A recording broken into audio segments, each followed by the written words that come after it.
Hello दोस्तों, स्वागत है आपका मेरे यूट्यूब चैनल परीक्षा प्लान में। तो कैसे हैं आप लोग? आई होप अच्छे होंगे।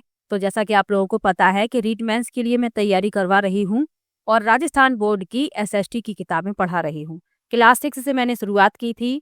7th 8th 9th 10th 11th और अब मैं 12th की बुक पढ़ा रही हूँ। 11th तक मैं कंप्लीट करवा चुकी हूँ। प्ले लिस्ट बनी हुई है, वहां पर आपको सभी वीडियो एक साथ मिल जाएंगे। एक एक चैप्टर मैंने पढ़ाया है, कोई भी चैप्टर किसी भी बुक का नहीं छोड़ा है, तो आप लोग ये वीडियो देख सकते हैं। आज 12th की बुक का तीसरा चैप्टर पढ़ेंगे। 2 चैप्टर मैं कंप्लीट करवा चुकी हूँ। पहला जो चैप्टर था, इसमें भारत के विकास की यात्रा पढ़ी थी 1965 से 1984 तक। पहले चैप्टर में इसरो, बांग्लादेश के निर्माण, प्रथम परमाणु परीक्षण, हरित क्रांति, श्वेत क्रांति, बैंकों का राष्ट्रीयकरण और प्रिवी पर्स की समाप्ति, इन सब के बारे में पहले चैप्टर में पढ़ा था। दूसरा जो चैप्टर था, इसमें भी भारत के विकास की यात्रा पढ़ी थी, लेकिन 1985 से 2004 तक पढ़ी थी। और दूसरे चैप्टर में चुनाव सुधार, राजनीतिक शुचिता, दल बदल विरोधी कानून, मताधिकार की आयु सीमा में कमी, राष्ट्रीय शिक्षा नीति, जवाहर नवोदय विद्यालय, सूचना एवं संचार क्रांति, मंडल आयोग, उदारीकरण, निजीकरण एवं वैश्वीकरण, कावेरी जल विवाद, ऑपरेशन शक्ति और कारगिल युद्ध, इन सब के बारे में दूसरे चैप्टर में पढ़ा था। आज पढ़ेंगे भारत के विकास की यात्रा 2004 से 2019 तक। और इसमें क्या क्या पढ़ेंगे इस लेसन में? इसमें पढ़ेंगे सूचना का अधिकार, लोकतंत्र एवं पारदर्शिता, भोजन का अधिकार, मनरेगा 2005, भारतीय विशिष्ट पहचान आधार, शिक्षा का अधिकार 2009, योजना आयोग की समाप्ति एवं नीति आयोग गठन, स्वच्छ भारत मिशन, नोटबंदी, वस्तु एवं सेवा कर, इन सब के बारे में पढ़ेंगे आज के चैप्टर में। तो बहुत ही अच्छा लेसन है। चलिए वीडियो को शुरू करते हैं। वीडियो देखने के बाद यदि आपको अच्छा लगे, हेल्पफुल लगे, तो वीडियो को लाइक और शेयर कीजिएगा। और यदि आप चैनल पर नए हैं तो चैनल को सब्सक्राइब कर लीजिए। इंपॉर्टेंट क्वेश्चन की मैंने प्रैक्टिस भी करवाई है, इसकी भी प्लेलिस्ट बना दी है, वहां पर आपको प्रैक्टिस की वीडियो एक साथ मिल जाएंगी। चलिए आज के लेसन को शुरू करने से पहले कल के लेसन के जो बहुविकल्पी प्रश्न थे, जो आपको होमवर्क में दिए जाते हैं, उनके उत्तर देख लेते हैं।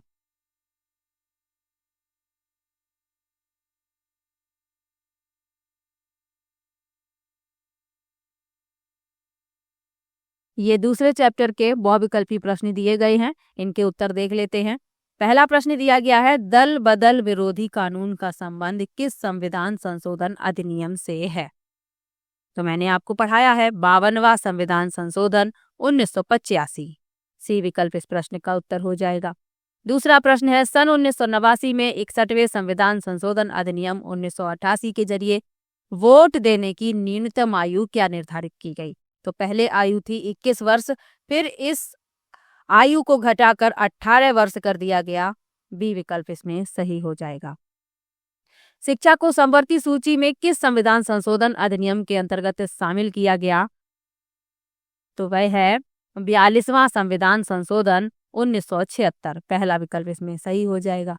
इंदिरा गांधी राष्ट्रीय खुला विश्वविद्यालय यानी इग्नू कब स्थापित हुआ? तो 1985 में। बी विकल्प इसमें सही हो जाएगा। भारत में सूचना क्रांति का अग्रदूत किसे माना जाता है? तो सैम पित्रोदा को माना जाता है। सी विकल्प इसमें सही है। और भारतीय दूरसंचार विनियामक प्राधिकरण की स्थापना कब की गई? तो 1997 में की गई। दूसरा विकल्प इसमें सही हो जाएगा।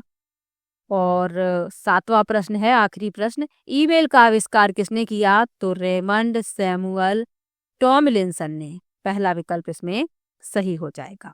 ये दूसरे चैप्टर के बहुविकल्पी प्रश्न थे। चलिए अब आज के लेसन को शुरू करते हैं।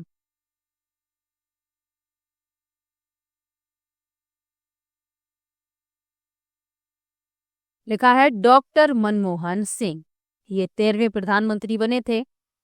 इनके बारे में सबसे पहले लिखा है 2004 से मई 2014 तक। तो भारत के 13वें प्रधानमंत्री के रूप में डॉक्टर मनमोहन सिंह ने 22 मई 2004 को शपथ ली और 22 मई 2009 को दूसरी बार प्रधानमंत्री बने। डॉक्टर मनमोहन सिंह विश्व के जाने माने अर्थशास्त्री थे। तो ये आप याद रखिएगा। डॉक्टर मनमोहन सिंह जो थे ये विश्व के जाने माने अर्थशास्त्री हैं। सन 1982 से 1985 तक ये भारतीय रिजर्व बैंक के गवर्नर रहे।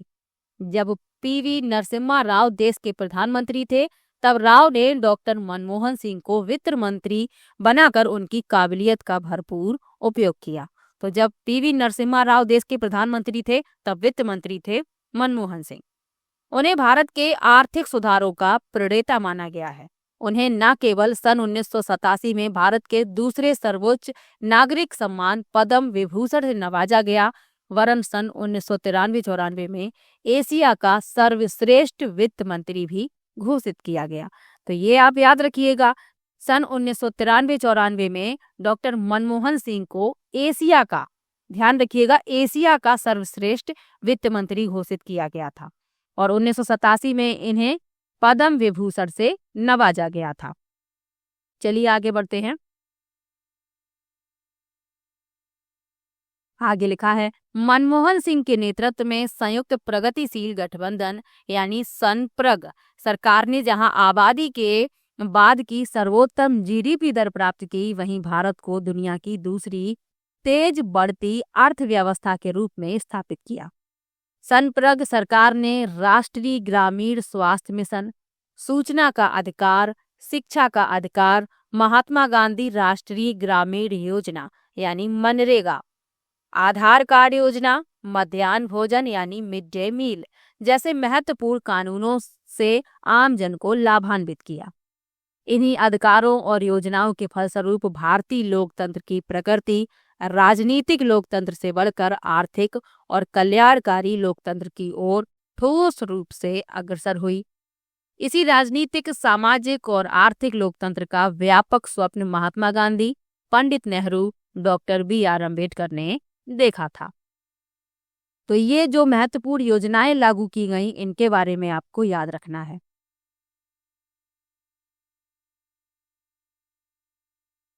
आगे बढ़ते हैं। डॉक्टर मनमोहन सिंह के कार्यकाल में हुए प्रमुख कार्यों में कतिपय का यहाँ उल्लेख किया जा रहा है, यानी कुछ महत्वपूर्ण कार्यों का यहाँ उल्लेख किया गया है। तो सबसे पहले बताया जा रहा है सूचना का अधिकार, लोकतंत्र में पारदर्शिता। सूचना का अधिकार अधिनियम 2005 15 जून 2005 को प्रधानमंत्री डॉक्टर मनमोहन सिंह सरकार के समय अधिनियमित किया गया तथा इसके कुछ प्रावधान उसी तिथि से प्रभाव में आ गए। तो ये आपको याद रखना है, सूचना का अधिकार अधिनियम 2005 ये डॉक्टर मनमोहन सिंह के कार्यकाल में अधिनियमित किया गया था, ये भी याद रखिएगा। और 15 जून 2005 को इसके कुछ प्रावधान प्रभाव में भी आ गए थे, ये भी याद रखिए। 12 अक्टूबर 2005 से जम्मू एवं कश्मीर को छोड़कर यह कानून पूरे देश में लागू हो गया। अरोड़ा रॉय ने भारत में सूचना का अधिकार आंदोलन का सफल नेतृत्व किया। इस आंदोलन का प्रारंभ राजस्थान राज्य स्थित भीम तहसील के एक छोटे से गांव देवडूंगरी से हुआ। अब आपको ये सब याद रखना है, क्योंकि यदि राजस्थान से संबंधित कोई भी महत्वपूर्ण तथ्य लेसन में मिलेगा तो वो आपको याद रखना है। आपकी परीक्षा राजस्थान की है तो आपको राजस्थान से संबंधित कोई भी महत्वपूर्ण तथ्य नहीं छोड़ना है। अब ये आप याद रखिएगा कि सूचना का अधिकार आंदोलन जो है इसका सफल नेतृत्व किया था अरोड़ा रॉय ने, और इस आंदोलन का प्रारंभ हुआ राजस्थान राज्य स्थित भीम तहसील के छोटे गांव देवडूंगरी से। तो देवडूंगरी नाम याद रखिएगा गांव का। चलिए आगे बढ़ते हैं।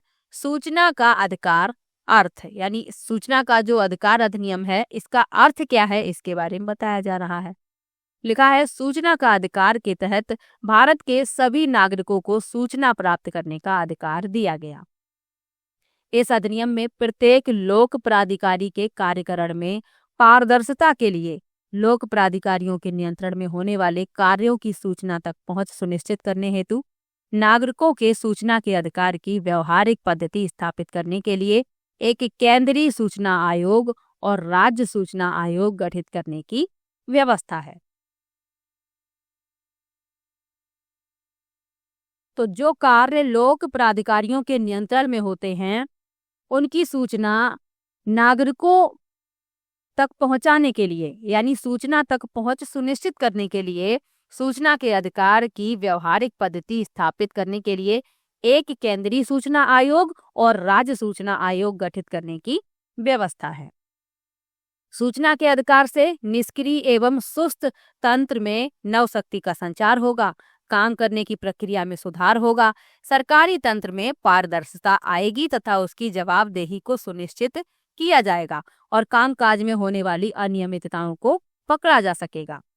HD सौरी आयोग के अनुसार सूचना की स्वतंत्रता का तात्पर्य है कि सूचना प्राप्त करने की स्वतंत्रता, जिसमें कागजात की प्रामाणिक प्रतियां लेना, लोक अधिकारी का रिकॉर्ड लेना, कंप्यूटरों या अन्य किसी इलेक्ट्रॉनिक यंत्र में रखी सामग्री दस्तावेज प्राप्त करना, टर्मिनल के माध्यम से सूचना प्राप्त करने की सुविधा लेना आदि अंतर्निहित है। इसमें लोक अधिकारी के निर्णय, कार्य से संबंधित रिकॉर्ड आदि शामिल है। तो पारदर्शिता स्थापित की जा सके और जो अधिकारी है ये अपने कार्य में जो अनियमितताएं बरतते रहे हैं इन सब को दूर किया जा सके, इसलिए सूचना का अधिकार लागू किया गया था। चलिए आगे बढ़ते हैं। अब इसकी उपयोगिता क्यों है ये भी तो जानना जरूरी है। तो सूचना का अधिकार उपयोगिता क्यों उपयोगी है ये इसके बारे में बताया जा रहा है। जनता के लिए जनता के द्वारा चुनी गई सरकारों को सुचारू संचालित एवं नियंत्रित करने के लिए एक न्यूनतम शर्त है जानने का अधिकार। भारत में अब यह अधिकार संवैधानिक अधिकार के रूप में स्थापित है। लोकतंत्र तथा प्रशासनिक व्यवस्था के संचालन में यह अधिकार अपने औचित्य एवं उपयोगिता को सिद्ध करता है। सूचना के अधिकार की उपयोगिता का परीक्षण निम्नांकित विविध आयामों से स्पष्ट किया जा सकता है। सबसे पहले लिखा है लोकतंत्र का आधार स्तंभ।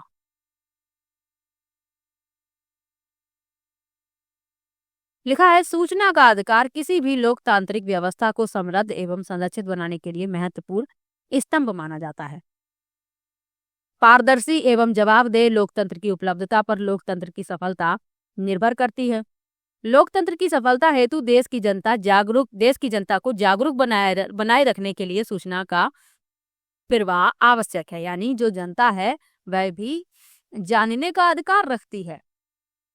तो पारदर्शिता और जवाबदेही लोकतंत्र की उपलब्धताओं पर लोकतंत्र की सफलता निर्भर करती है, ये यहाँ पर बताया गया है। और लोकतंत्र की सफलता हेतु देश की जनता को जागरूक होना बहुत जरूरी है और जागरूक बनाए रखने के लिए सूचना का प्रवाह आवश्यक है। चलिए आगे बढ़ते हैं। अगला जो आयाम बताया गया है वह है सुशासन की प्राप्ति। लिखा है सुशासन का मूल मंतव्य एक ऐसे सुशासन से है जो सहभागी, पारदर्शी एवं जवाबदेह हो। यह न केवल विधि के शासन की स्थापना करता है वरन सामाजिक और आर्थिक रूप से अंतिम पायदान पर खड़े व्यक्ति को लाभ पहुंचाता है। सुशासन की स्थापना तभी संभव हो सकती है जब किसी देश के नागरिकों को जानने का हक हो, यानी सूचना प्राप्त करने का हक हो, तभी सुशासन की प्राप्ति हो सकती है और सुशासन की स्थापना भी तभी हो सकती है। चलिए आगे बढ़ते हैं। लिखा है भ्रष्टाचार में कमी। सूचना के सुचारू प्रवाह से अनियमितताओं एवं भ्रष्टाचार में कमी आती है। समय समय पर जो आंकड़े जारी किए जाते हैं उनसे ज्ञात होता है कि भारत के विकास को अवरुद्ध करने वाला प्रमुख तत्व भ्रष्टाचार ही है। ट्रांसपेरेंसी इंटरनेशनल द्वारा वर्ष 2018 हेतु जारी भ्रष्टाचार बोध सूचकांक में 180 देशों की सूची में भारत का स्थान 78वां है। ये बात हो रही है 2018 के आंकड़ों की। इस सूची में सर्वोच्च स्थान पाने वाले देश में सबसे कम भ्रष्टाचार माना जाता है, यानी जो सर्वोच्च स्थान पाता है उसमें सबसे कम भ्रष्टाचार होता है। भ्रष्टाचार के दैत्य से मुक्ति हेतु सूचना का अधिकार सशक्त हथियार का कार्य कर सकता है। भ्रष्टाचार करने वालों के लिए सूचना का अधिकार भय का काम करेगा, जिससे भ्रष्टाचार पर नियंत्रण लगेगा। यानी जब सभी को सूचना का अधिकार प्राप्त हो जाएगा तो जो अधिकारी हैं, जो भ्रष्ट अधिकारी हैं, जो भ्रष्टाचार फैला रहे हैं, उनमें भय होगा और वो भ्रष्टाचार करने से बचेंगे। चलिए आगे बढ़ते हैं। लिखा है पंचायती राज को मजबूती। देश में पंचायती राज का सूत्रपात 2 अक्टूबर 1959 को राजस्थान के नागौर जिले में हुआ था। आप लोगों को मैंने इसके पहले जो लेसन पढ़ाए हैं उनमें बताया था। संविधान के 73वें संविधान संशोधन द्वारा 1993-94 में पंचायती राज को संवैधानिक स्वरूप प्राप्त हुआ। पंचायती राज की सफलता बहुत कुछ सूचना के अधिकार पर निर्भर करती है। स्थानीय स्वशासन को सूचना के अधिकार के माध्यम से ही फलित किया जा सकता है।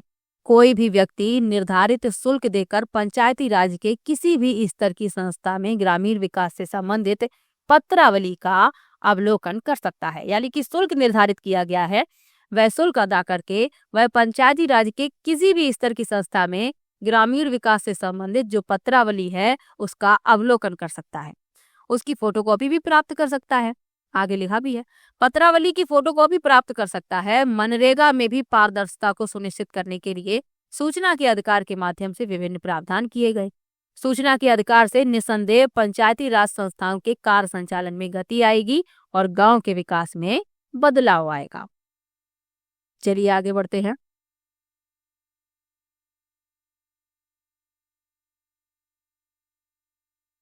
लिखा है मानवाधिकारों को संरक्षण। पांचवा जो आयाम बताया गया है वह है मानवाधिकारों को संरक्षण। मानव अधिकारों के परिप्रेक्ष्य में सूचना के अधिकार की स्थिति मूलभूत मानव अधिकार की है, क्योंकि इसका व्यक्ति के जीवन से सीधा संबंध रहा है। नागरिकों के अस्तित्व से यह मुद्दा परोक्ष रूप से जुड़ा हुआ है। जिंदा रहने के लिए सूचना जानना जरूरी है। चलिए आगे बढ़ते हैं। अब सूचना का अधिकार अधिनियम, इसके बारे में डिटेल में यहाँ पर बताया गया है। फिर इसके क्षेत्र बताए जाएंगे और आपको सूचना के अधिकार से संबंधित एक प्रश्न जरूर मिलेगा, तो ध्यान से समझ लीजिए। और आप लोगों से रिक्वेस्ट है कि कृपया वीडियो को शेयर किया कीजिए। चलिए सूचना का अधिकार अधिनियम के बारे में लिखा है। सूचना का अधिकार अधिनियम एक ऐसा अधिनियम है जो प्रजातांत्रिक तरीके से सरकार को जनता से और जनता को सरकार से जोड़ता है। यानी कि सरकार को जोड़ रहा है जनता से और जनता को सरकार से, प्रजातांत्रिक तरीके से। आगे बढ़ते हैं। नागरिकों को अपने जीवन को प्रभावित करने वाली नीति या निर्णय के बारे में जानकारी प्राप्त करने का अधिकार सूचना का अधिकार है। यानी नागरिकों के जीवन को जो नीति या निर्णय प्रभावित कर रहे हैं उनके बारे में नागरिकों को जानने का अधिकार है, और यही अधिकार सूचना का अधिकार कहलाता है। इसमें सभी स्तरों की सरकारों, पूर्णता या आंशिक सहायता प्राप्त करने वाले निजी संस्थाओं तथा गैर सरकारी उपक्रमों से सूचना प्राप्त की जा सकती है। लोकतंत्र में प्रमुख मुद्दा है लोकतांत्रिक नीतियों में सार्थिक भागीदारी, और जब तक हमारे पास सही जानकारी नहीं होगी तब तक हम नीतियों में सार्थिक भागीदारी नहीं निभा सकेंगे। सूचना के अधिकार से सूचना की निष्क्रियता और अव्यवस्था को रोका जा सकता है। तो सूचना की जो निष्क्रियता है उसे सूचना के अधिकार से रोका जा सकता है, यानी सूचना की निष्क्रियता और अव्यवस्था को। चलिए आगे बढ़ते हैं। सूचना का अधिकार ई शासन की अवधारणा पर बल देता है। ई शासन सूचना के अधिकार को सुगम बनाता है। ई शासन पारदर्शी शासन के सिद्धांत पर आधारित है, अतः लोगों को आर्थिक एवं सामाजिक जीवन से संबंधित सूचनाएं सहज रूप में इंटरनेट पर उपलब्ध कराई जाती रहेंगी। इस प्रकार सूचना के अधिकार की महत्ता स्पष्ट हो जाती है। चलिए आगे बढ़ते हैं। सूचना के अधिकार के बारे में आपने जान लिया, सूचना का अधिकार अधिनियम। अब इसके क्षेत्र के बारे में जान लेते हैं। सूचना का अधिकार अधिनियम का क्षेत्र।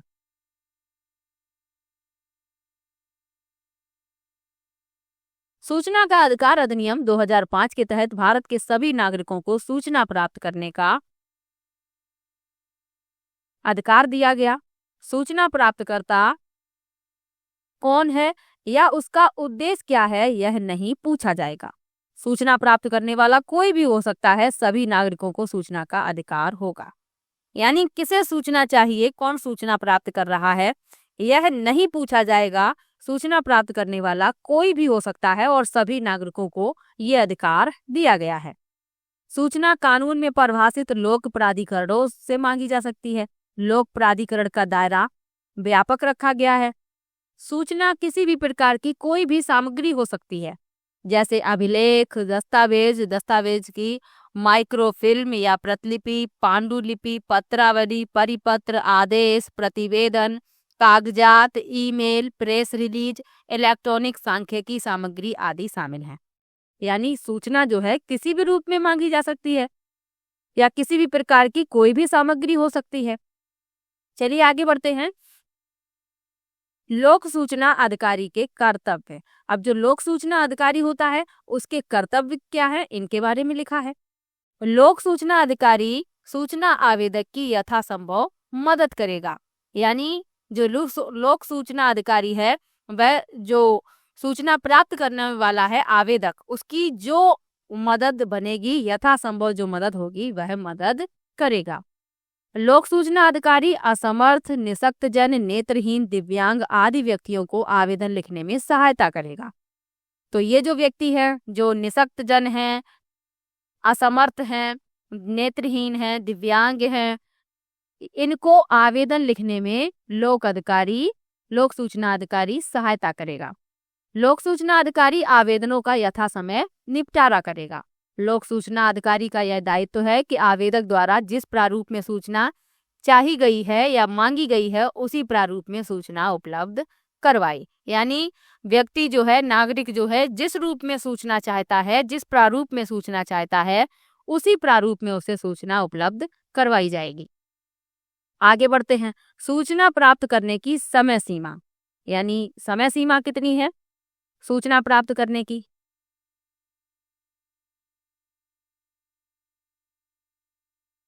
लोक सूचना अधिकारी के पास आवेदन करने पर आवेदन के 30 दिनों के अंदर तथा सहायक लोक सूचना अधिकारी के पास आवेदन करने पर 35 दिनों के अंदर सूचना प्राप्त कर सकते हैं।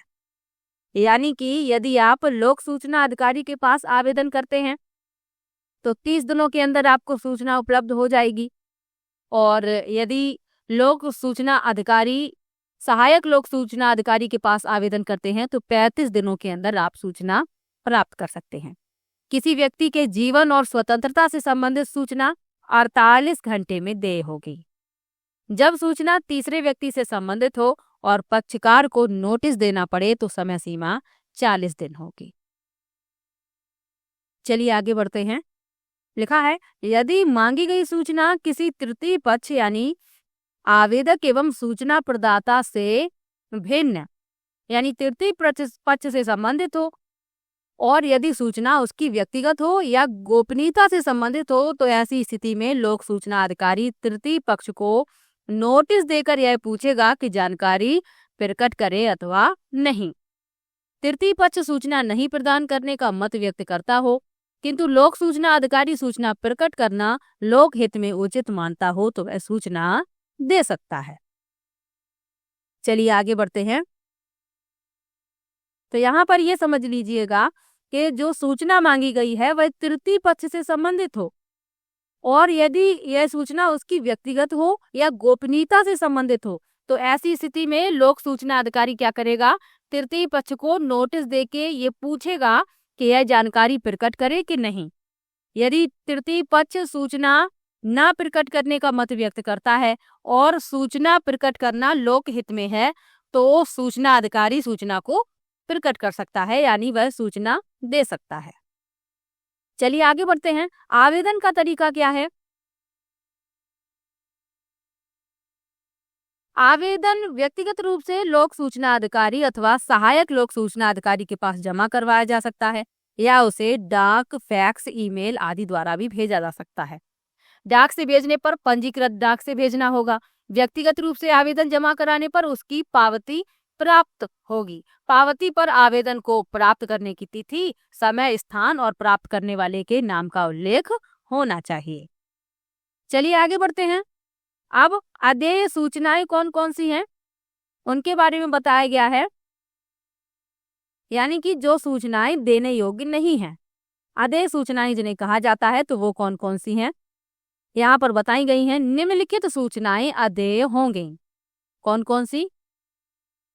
ऐसी सूचना जिससे देश की अखंडता, एकता प्रभावित हो। ऐसी सूचना जिससे दूसरे राष्ट्र जिससे दूसरे राष्ट्र से संबंध प्रभावित हो।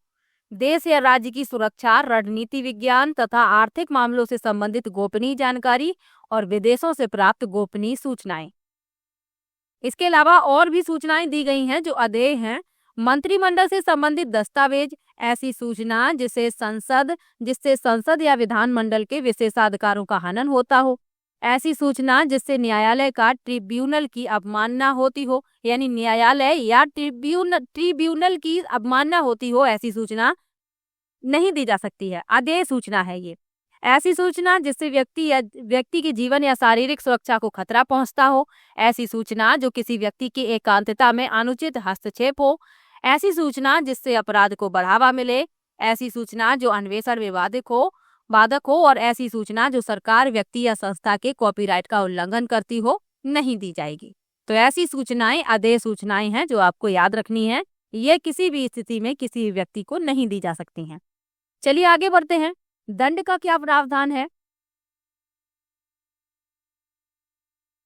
यदि लोक सूचना अधिकारी निर्धारित समय में प्रार्थना पत्र प्राप्त नहीं करता अथवा सूचना उपलब्ध नहीं कराता अथवा जानबूझकर गलत या अधूरी या भ्रामक सूचना देता है, तो उस पर सूचना आयोग अर्थदंड आरोपित कर सकता है। यानी लोक सूचना अधिकारी यदि गलत जानकारी देता है या भ्रामक सूचना उपलब्ध कराता है, तो इस स्थिति में उस पर सूचना आयोग अर्थदंड लगा सकता है। चलिए आगे बढ़ते हैं। सूचना का अधिकार, चुनौतियां एवं समाधान।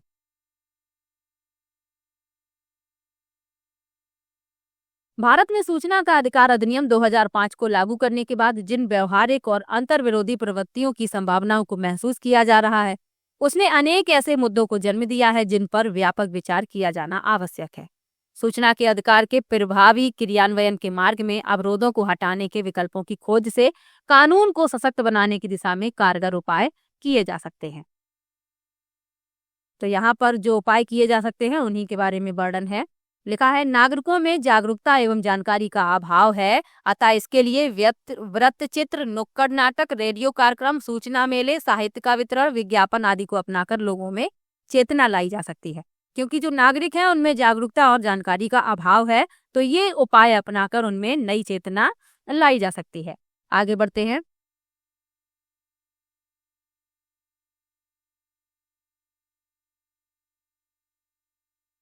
आगे लिखा है, सूचना के अधिकार कानून का सर्वाधिक महत्वपूर्ण पहलू 17 श्रेणियों की सूचना बिना नागरिकों की मांग के स्वतः प्रकाशित करना है। यानी कि नागरिकों की मांग के बिना 17 श्रेणियों की सूचनाएं स्वतः ही प्रकाशित करनी है, परंतु यह अपेक्षा औपचारिक इच्छा मात्र रह गई है।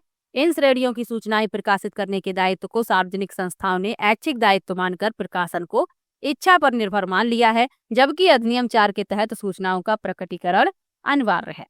यानी 17 श्रेणियों की सूचनाएं ऐसी थी जिन्हें नागरिकों की मांग के बिना ही प्रकाशित करना था, लेकिन जो सार्वजनिक संस्थाएं थी उन्होंने इसे ऐच्छिक दायित्व मान लिया, जबकि अधिनियम 4 के तहत क्या बताया गया है कि सूचनाओं का प्रकटीकरण अनिवार्य है 17 श्रेणी की सूचनाओं का।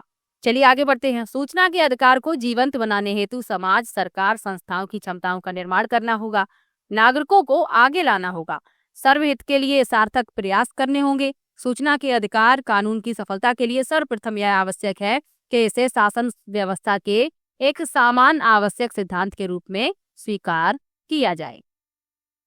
चलिए आगे बढ़ते हैं।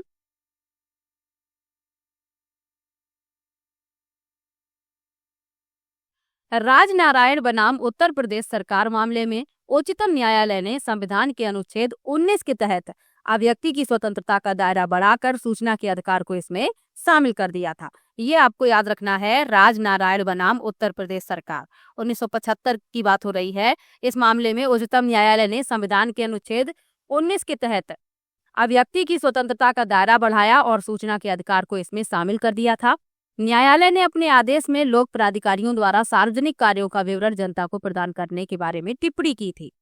सरकारी तंत्र में पारदर्शिता लाने, उत्तरदायित्व को बढ़ावा देने और भ्रष्टाचार को नियंत्रित करने के लिए सूचना का अधिकार हमारे लोकतंत्र के लोगों के लिए कामयाब बनाने का मार्ग प्रशस्त करता है। एक जागरूक और जानकार नागरिक सरकार को अधिक जवाबदेह बनाता है।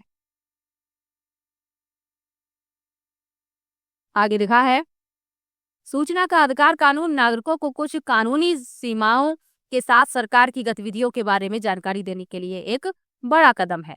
जनता का यह जानने का अधिकार ही सूचना का अधिकार है। यानी कुछ कानूनी सीमाएं हैं, जो आदेश सूचनाएं हैं जिन्हें जारी नहीं किया जा सकता, उनको छोड़कर सरकार की जो गतिविधियां हैं उनके बारे में जानकारी करना जनता का अधिकार है और इसे ही कहा गया है सूचना का अधिकार। तो सूचना के अधिकार के बारे में आपको डिटेल में बता दिया है। अब दूसरा जो अधिकार है वह है भोजन का अधिकार। लिखा है सर्वोच्च न्यायालय ने 2001 में भोजन के अधिकार को मौलिक अधिकार के रूप में मान्यता दी और ये आपको याद भी रखना है। यदि प्रश्न पूछ लिया जाए कि सर्वोच्च न्यायालय ने कब भोजन के अधिकार को मौलिक अधिकार के रूप में मान्यता दी, तो 2001 में। 2005 में लोगों को रोजगार उपलब्ध कराने के लिए मनरेगा योजना लाई गई और 2013 में राष्ट्रीय खाद्य सुरक्षा कानून बना। राष्ट्रीय मानवाधिकार आयोग ने अपनी व्याख्या में कहा कि भोजन का अधिकार भारतीयों का मौलिक अधिकार है। साथ ही 2003 में इसे और स्पष्ट करते हुए कहा कि भूख से मुक्त होने का अधिकार मौलिक अधिकार है। भोजन का अधिकार प्रत्यक्षता भारतीय संविधान में शामिल नहीं है, लेकिन सर्वोच्च न्यायालय के विभिन्न निर्णयों में स्पष्ट किया गया कि जीवन के अधिकार यानी अनुच्छेद 21 के तहत भोजन का अधिकार, सम्मान, नियोजन आदि के अधिकार में अंतर्निहित है। तो जो भारतीय संविधान है इसमें भोजन का अधिकार प्रत्यक्षता शामिल नहीं है, लेकिन जो जीवन का अधिकार है उसी के तहत भोजन का अधिकार, सम्मान, नियोजन आदि के अधिकार में ये अंतर्निहित है। राज्यों को ऐसी नीति बनाने का संविधान द्वारा निर्देश है कि प्रत्येक नागरिक को समान रूप से जीविका के समुचित साधन प्राप्त करने का अधिकार हो। संविधान का अनुच्छेद 47 नागरिकों के पोषाहार स्तर और जीवन स्तर को ऊंचा करने तथा लोक स्वास्थ्य में सुधार करने को राज्य का प्राथमिक कर्तव्य निर्धारित करता है। तो अनुच्छेद 47 में ये बताया गया है नागरिकों के पोषाहार स्तर और जीवन स्तर को ऊंचा करने और लोक स्वास्थ्य में सुधार करने, और ये राज्य का प्राथमिक कर्तव्य बताया गया है। आगे बढ़ते हैं। मानवाधिकारों की सार्वभौमिक घोषणा 1948 के अनुच्छेद 3 के अनुसार प्रत्येक व्यक्ति को जीवन की स्वतंत्रता और शरीर की सुरक्षा का अधिकार है।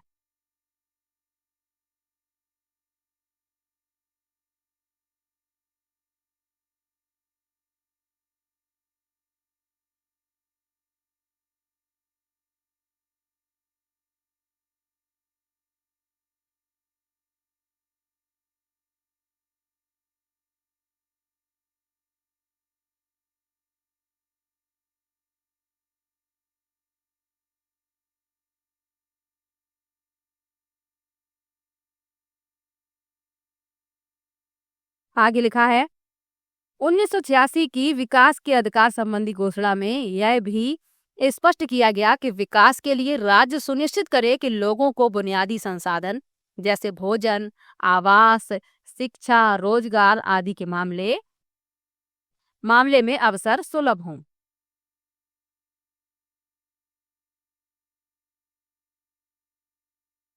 संविधान के भाग 3 एवं 4 की व्याख्या और वे अंतर्राष्ट्रीय घोषणाएं जिन्हें भारत ने अनुमोदित किया है में भोजन के अधिकार को मानवाधिकार के रूप में शामिल किया गया है। यहाँ PUCL यानी people's union for civil liberties द्वारा 2001 में दायर की गई जनहित याचिका का जिक्र करना आवश्यक है। इसमें भारत सरकार, भारतीय खाद्य निगम और सभी राज्य सरकारों को पार्टी बनाया गया। इसमें कहा गया कि भोजन का अधिकार मौलिक अधिकार है अनुच्छेद 21 के अंतर्गत, ये भी याद रखिएगा, मगर केंद्र और राज्य सरकार इसका उल्लंघन कर रही हैं। इस याचिका में 4 कार्रवाइयों का निवेदन किया गया। कौन कौन सी कार्रवाई थी? सूखा प्रभावित गांवों में सभी को रोजगार कार्य उपलब्ध हों, सार्वजनिक वितरण प्रणाली में खाद्यान्न की हकदारी को बढ़ाया जाए, सभी परिवारों को अनुदानित खाद्यान्न दिया जाए। इन सभी कार्यक्रमों के लिए केंद्र सरकार मुफ्त में खाद्यान्न उपलब्ध कराए। बाद में इस याचिका के विषय क्षेत्र को बड़ा किया गया तथा इसमें भोजन के अधिकार के अलावा खाद्य संबंधी योजनाओं का क्रियान्वयन, काम का अधिकार, भूख से मौत तथा पारदर्शिता जैसे मुद्दे शामिल किए गए। यानी बाद में इस याचिका के विषय क्षेत्र को बड़ा किया गया है।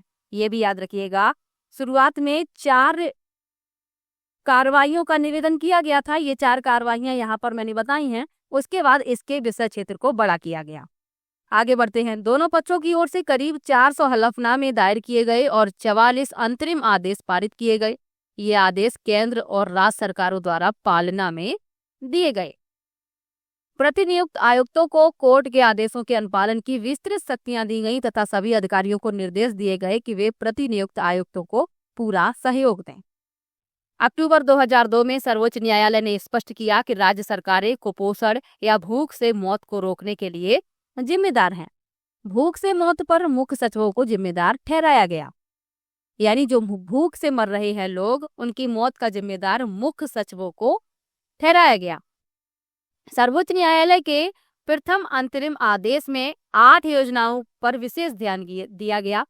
सार्वजनिक वितरण प्रणाली, जो 8 योजनाएं थी उन पर विशेष ध्यान दिया गया। कौन कौन सी थी? पहली है सार्वजनिक वितरण प्रणाली, अंत्योदय अन्न योजना, राष्ट्रीय प्राथमिक शिक्षा हेतु पोषाहार सहायता कार्यक्रम, दोपहर का भोजन योजना, समेकित बाल विकास योजना, अन्नपूर्णा योजना, राष्ट्रीय मातृत्व लाभ योजना, राष्ट्रीय परिवार लाभ योजना, राष्ट्रीय वृद्धावस्था पेंशन योजना।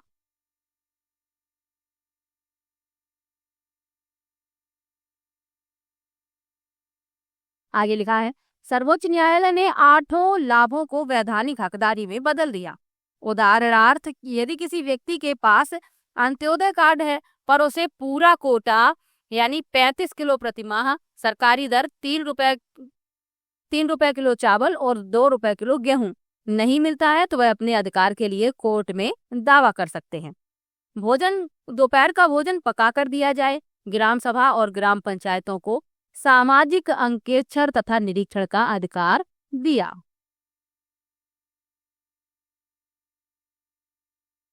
तो ये भोजन का अधिकार था जिसके बारे में आपने संपूर्ण जानकारी प्राप्त कर ली है। तीसरा जो महत्वपूर्ण कार्य किया गया मनमोहन सिंह जी के कार्यकाल में, वह है जन कल्याणकारी योजनाएं।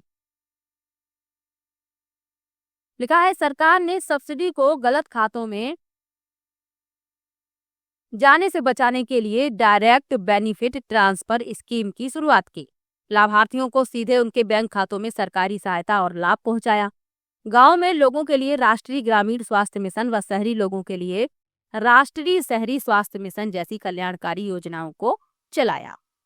चलिए आगे बढ़ते हैं। महात्मा गांधी राष्ट्रीय ग्रामीण रोजगार गारंटी अधिनियम 2005।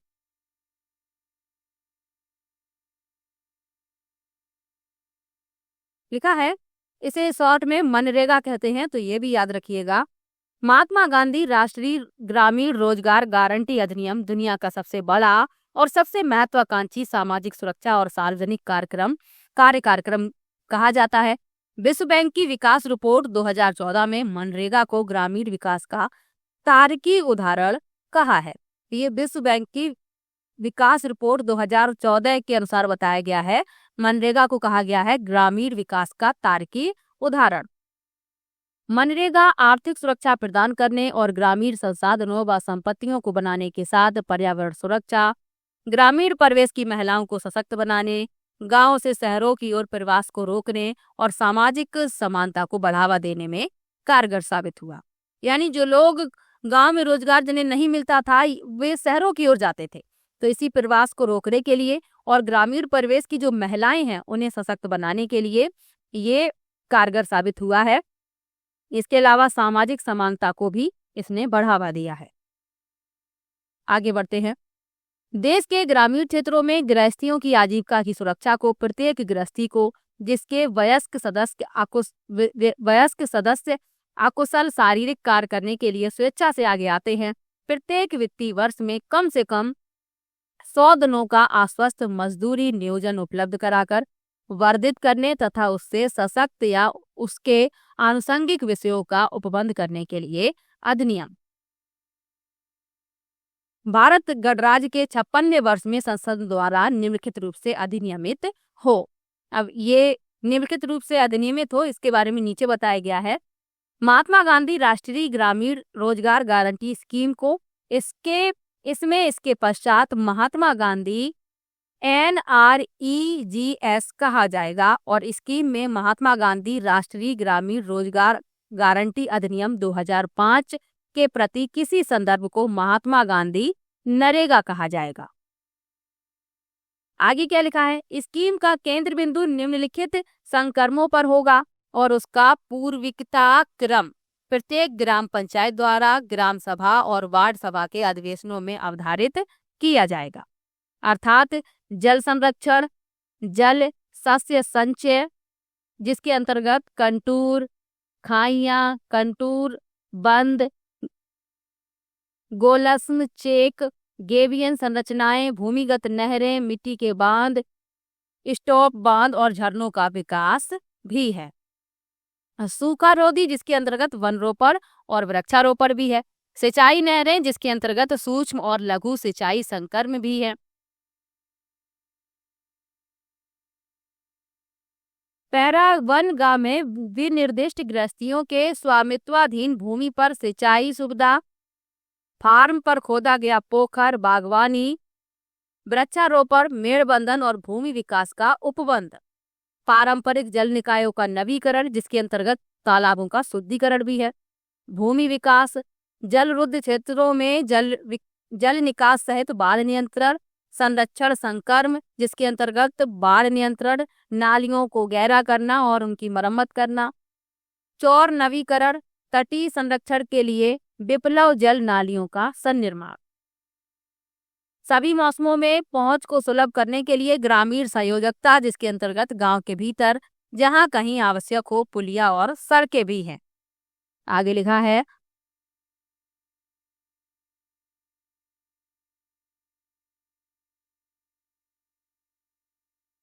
ब्लॉक स्तर पर ज्ञान संसाधन केंद्र के रूप में और ग्राम पंचायत स्तर पर ग्राम पंचायत भवन के रूप में भारत निर्माण, राजीव गांधी सेवा केंद्र का निर्माण। NADEP composting, vermi composting, liquid bio manure जैसे कृषि संबंधी संकर्म, कुक्कुट आश्रय स्थल, बकरी आश्रय स्थल, पक्का फर्श, यूरिन टैंक का निर्माण और अजोला जैसा पशु भोजन संपूरक जैसे पशुधन संबंधी संकर्म। सार्वजनिक भूमि पर मौसमी जल निकायों में मत्स्य पालन जैसे मत्स्य संबंधी संकर्म। आगे लिखा है, तटीय क्षेत्रों में मछली शुष्कन यार्ड, बेल्ट वेजिटेशन जैसे संकर्म, सोक पिट्स, रिचार्ज पिट्स जैसे ग्रामीण पेयजल संबंधी संकर्म। व्यक्तिगत घरेलू पखाने, विद्यालय शौचालय इकाइयां, आंगनवाड़ी शौचालय, ठोस और तरल अपशिष्ट प्रबंधन जैसे ग्रामीण स्वच्छता संबंधी संकर्म। ऐसा कोई अन्य कार्य जिसे केंद्रीय सरकार द्वारा राज्य सरकार के परामर्श से अधिसूचित किया जाए। तो ये सभी कार्य शामिल है, ये बताया गया है। आगे लिखा है, पैराग्राफ का खा की मद 4 मद 10 मद 11 मद 13 से मद 15 में उल्लिखित सभी क्रियाकलाप अनुसूचित जातियों और अनुसूचित जनजातियों के गृहस्थों या गरीबी रेखा से नीचे के कुटुंबों की या भूमि सुधार के हिताधिकारियों की या भारत सरकार की इंदिरा आवास योजना के हिताधिकारियों या कृषि ऋण अधिव्यजन और ऋण राहत स्कीम 2008 में यथा परिभाषित छोटे या सीमांत कृषकों की या अनुसूचित जनजाति और अन्य परंपरागत वन निवासी के अधीन हिताधिकारियों के स्वामित्वाधीन भूमि या गृह संपदा पर अनुज्ञात किए जाएंगे। आगे बढ़ते हैं।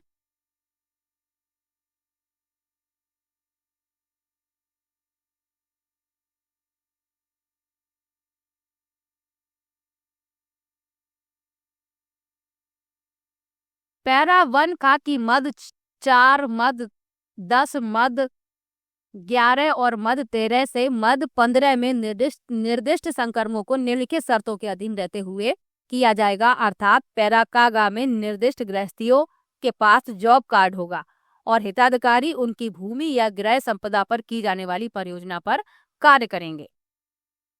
टिकाऊ आस्तियों का सृजन और ग्रामीण निर्धन व्यक्तियों के आजीविका संसाधनों के लिए आधार को सुदृढ़ करना स्कीम का एक महत्वपूर्ण उद्देश्य होगा। स्कीम के अधीन किए गए कार्य ग्रामीण क्षेत्रों में होंगे और निम्नलिखित शर्तों के अधीन रहते हुए होंगे। यानी जो कार्य किए जाएंगे वो ग्रामीण क्षेत्रों के होंगे और कुछ शर्तें भी हैं। प्रत्येक कार्य के लिए एक विशेष पहचान संख्या दी जाएगी। सभी कार्य ऐसे कर्मकारों द्वारा निष्पादित किए जाएंगे जिनके पास जॉब कार्ड है और जिन्होंने कार्य की मांग की है। 18 वर्ष से कम की आयु के किसी व्यक्ति को राष्ट्रीय ग्रामीण रोजगार गारंटी अधिनियम परियोजनाओं के अधीन कार्य करने की अनुज्ञा नहीं दी जाएगी। यानी 18 वर्ष से कम आयु का व्यक्ति इस कार्य को नहीं कर सकेगा। प्रत्येक मास्टर रोल की विशिष्ट पहचान संख्या होगी और उसे कार्यक्रम अधिकारी द्वारा प्रमाणित किया जाएगा तथा उसमें ऐसी अनिवार्य जानकारी अंतर्विष्ट होगी जो केंद्रीय सरकार द्वारा आदेश द्वारा विनिर्दिष्ट की जाए। कार्यक्रम अधिकारी द्वारा सम्यक रूप से हस्ताक्षरित और समुचित रूप से संख्यांकित मास्टर रोल कार्यस्थल पर रखी जाएगी और ऐसी मास्टर रोल जो कार्यक्रम अधिकारी द्वारा हस्ताक्षरित नहीं है और समुचित रूप से संख्यांकित नहीं है उसे अपराधीकृत समझा जाएगा और कार्यस्थल पर नहीं रखी जाएगी। कर्मकार अपनी उपस्थिति और कार्यस्थल पर मास्टर रोल में उपार्जित मजदूरी की रकम को प्रति हस्ताक्षरित करेंगे। आगे लिखा है, समय समय पर भारत सरकार द्वारा यथाविहित मास्टर रोलों के विस्तृत अभिलेख रजिस्टरों में रखे जाएंगे। जब कार्य प्रगति पर है, कर्मकार उस कार्य में लगे हैं, सप्ताह में कम से कम एक बार उनके कार्यस्थल के सभी बिलों और वाउचरों का सत्यापन और प्रमाणन करने के लिए साप्ताहिक चक्रानुक्रम के आधार पर उनमें से कम 5 कर्मकारों का चयन किया जाएगा। अनुमोदन या कार्य आदेश की एक प्रति कार्यस्थल पर सार्वजनिक निरीक्षण के लिए उपलब्ध कराई जाएगी। कार्य का मापमान कार्यस्थल के भार साधक अरहित तकनीकी कार्मिक द्वारा रखी गई मापमान पुस्तकों में अभिलिखित किया जाएगा। प्रत्येक कार्य और प्रत्येक कर्मकार के मापमान अभिलेख सार्वजनिक निरीक्षण के लिए उपलब्ध कराए जाएंगे। यानी उनका सार्वजनिक निरीक्षण कभी भी किया जा सकता है। प्रत्येक कार्यस्थल पर एक नागरिक सूचना बोर्ड रखा जाना चाहिए और भारत सरकार द्वारा विहित रीति में नियमित रूप से अद्यतन किया जाना चाहिए।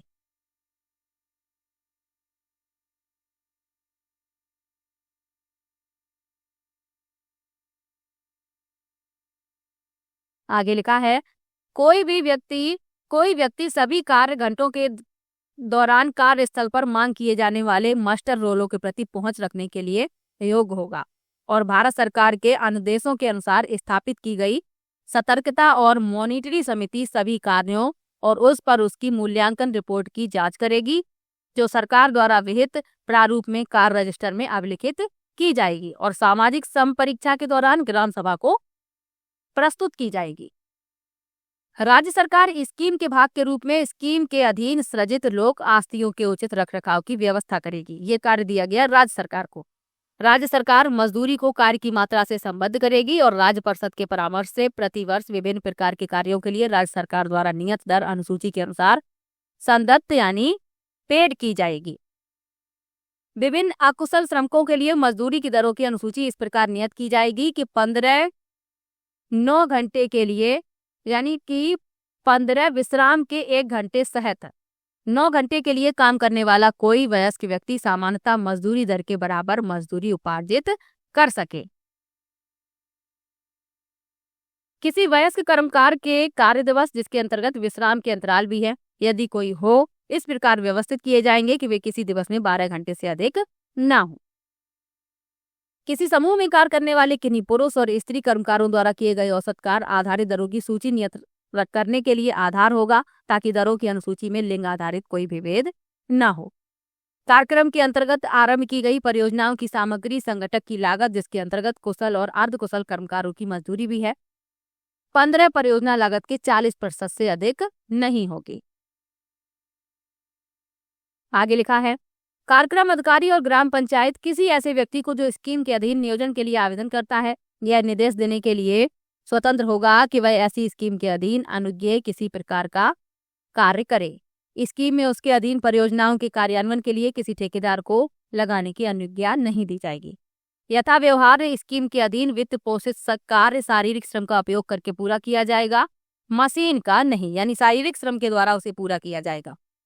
प्रत्येक स्कीम में कार्यान्वयन के प्रत्येक स्तर पर पारदर्शिता और जवाबदेही सुनिश्चित करने के लिए निम्नलिखित रीति में पर्याप्त उपबंध होंगे। तो मनरेगा के बारे में पूरा डिटेल में बताया गया है। पहला लिखा है पूर्व सक्रिय प्रकटन। प्रत्येक कार्यस्थल पर पूर्व सक्रिय प्रकटन नागरिकता सूचना बोर्ड के माध्यम से उपस्थिति के संबंध में मास्टर रोल जानकारी का पढ़े जाना, प्राधिकृत व्यक्ति द्वारा कार्य दिवस के अंत में कर्मकारों की उपस्थिति में किया गया कार्य और संदत्त मजदूरी के माध्यम से किया जाएगा। मापन पुस्तक में मापमान कर्मकारों के समक्ष कार्य के मापमान के दौरान पढ़ा जाएगा। ग्राम पंचायत और ब्लॉक कार्यक्रम कार्यालय पर पूर्व सक्रिय प्रकटन बोर्डों द्वारा जानकारी के संप्रदर्शन के माध्यम से किया जाएगा और इसके अंतर्गत नियोजन के उपबंधों से संबंधित जानकारी प्राप्त निधियां और व्यय अनुमोदित परियोजनाओं के सेल्फ होंगे। और राष्ट्रीय ग्रामीण रोजगार गारंटी अधिनियम के संबंध में कोई जानकारी जनता को राष्ट्रीय ग्रामीण रोजगार गारंटी योजना के लिए वेबसाइट के माध्यम से जो भारत सरकार द्वारा विहित की जाए तथा निःशुल्क डाउनलोड की जाए उपलब्ध कराई जाएगी। यह किसी स्कीम के अधीन किए जा रहे संकर्म कार्य की उचित क्वालिटी सुनिश्चित करने के लिए और साथ यह सुनिश्चित करने के लिए कि कार्य को पूरा किया जाने के लिए संदत्त मजदूरी किए गए कार्य क्वालिटी और मात्रा के अनुरूप है, नियमित निरीक्षण और पर्यवेक्षण करने के लिए उपबंध किए जाएंगे। स्कीम को कार्यान्वित करने वाले जिला कार्यक्रम समन्वयक, कार्यक्रम अधिकारी और ग्राम पंचायत अपनी अधिकारिता के भीतर स्कीम के कार्यान्वयन से संबंधित तथ्यों और आंकड़ों तथा उपलब्धियों सहित वार्षिक रूप से एक रिपोर्ट तैयार करेंगे और उसकी एक प्रति जनता की मांग पर और ऐसी फीस के संदाय पर जो स्कीम में विनिर्दिष्ट की जाए उपलब्ध कराई जाएगी। स्कीम से संबंधित सभी खातों और अभिलेखों को सार्वजनिक संवीक्षा के लिए निःशुल्क उपलब्ध कराया जाएगा। यदि कोई व्यक्ति इसकी प्रति या इससे संबंधित सार प्राप्त करना चाहता है तो उसकी मांग किए जाने पर आवेदन प्राप्ति की तिथि तारीख से 3 कार्य दिवसों के भीतर और स्कीम में विनिर्दिष्ट शुल्क का भुगतान किए जाने के पश्चात ऐसी प्रतियां या सार उपलब्ध कराए जा सकते हैं। यदि कोई व्यक्ति ऐसी जानकारी चाहता है तो वह शुल्क अदा करेगा और 3 आवेदन प्राप्ति की तारीख से 3 कार्य दिवसों के भीतर उसे जानकारी उपलब्ध कराई जाएगी। प्रत्येक स्कीम या किसी स्कीम के अधीन परियोजना के मास्टर रोल की एक प्रति ग्राम पंचायत और कार्यक्रम अधिकारी के कार्यालय में हेतुबद्ध व्यक्ति द्वारा ऐसी फीस का संदाय करने के पश्चात जो स्कीम में निर्दिष्ट की जाए निरीक्षण के लिए उपलब्ध कराई जाएगी। तो मनरेगा के बारे में डिटेल में आपने पढ़ लिया है। आपको बस ये याद रखना है कि ये कब लागू की गई थी और इसका महत्व क्या है। महत्व नीचे बताया गया है।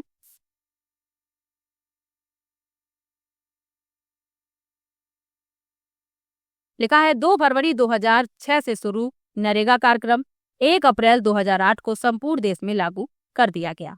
इस अधिनियम का उद्देश्य काम करने के अधिकार की गारंटी देना है। जिस प्रकार सूचना का अधिकार और शिक्षा का अधिकार कानून बनाया गया उसी प्रकार रोजगार के अधिकार का कानून मनरेगा बना। इस अधिनियम के बाद चूंकि गांव में काम मिलने लगा जिससे गांव से शहरों की तरफ लोगों का पलायन कम हुआ। गांव में मजदूरी में वृद्धि का वातावरण तैयार हुआ। अब महिला श्रम का उपयोग बढ़ने से विकास में उनका योगदान बढ़ा और स्वरोजगार के अवसर बढ़ने से स्वयं उनका भी सशक्तिकरण हुआ। यानी पहले महिलाएं तो कार्य करने नहीं जाती थी, लेकिन जब उन्हें गांव में ही रोजगार मिलने लगा तो महिलाओं में भी सशक्तिकरण हुआ। आगे बढ़ते हैं। बैंकों में खाता एक खोलने व उनके मार्फत लेन देन को बढ़ावा मिलने से एक नई चेतना का उदय हुआ, अर्थात सामाजिक परिवर्तन आया। नई परिसंपत्तियों के निर्माण से ग्रामीण जनता को लाभ हुआ। इस कार्यक्रम के प्रभावी क्रियान्वयन में आने वाली बाधाओं का उचित निराकरण यथोचित समय पर कर लिया जाए तो इससे न केवल ग्रामीण क्षेत्रों में उत्पादक परिसंपत्तियों का निर्माण होगा वरन इससे नियोजित विकास से प्रत्यक्षता जोड़ा भी जा सकेगा। जब पूरे विश्व में मंदी छाई हुई थी उस समय मनरेगा कार्यक्रम के कारण भारत में अर्थव्यवस्था पर मंदी का असर नहीं पड़ा। यह कार्यक्रम देश की अर्थव्यवस्था के लिए वरदान साबित हुआ। तो मनरेगा के महत्व के बारे में भी आपने पढ़ लिया। अब लिखा है भारतीय विशिष्ट पहचान आधार। लिखा है इस प्राधिकरण की स्थापना 28 जनवरी 2009 को एक अधिसूचना के द्वारा योजना आयोग के संबद्ध कार्यालय के रूप में 115 अधिकारियों और स्टाफ की कोर टीम के साथ की गई। अधिसूचना के अधीन 3 पद महानिदेशक, उप महानिदेशक और सहायक महानिदेशक, ये 3 पद आपको याद रखने हैं। मुख्यालय हेतु एवं विशिष्ट पहचान आयुक्तों के 35 पद प्रत्येक राज्यों हेतु स्वीकृत किए गए। इसके बाद यह निर्णय लिया गया कि बेंगलुरु, चंडीगढ़, दिल्ली, हैदराबाद, गुवाहाटी, लखनऊ, मुंबई एवं रांची में क्षेत्रीय कार्यालय खोले जाएं। एक तकनीकी केंद्र बेंगलुरु में स्थापित किया गया।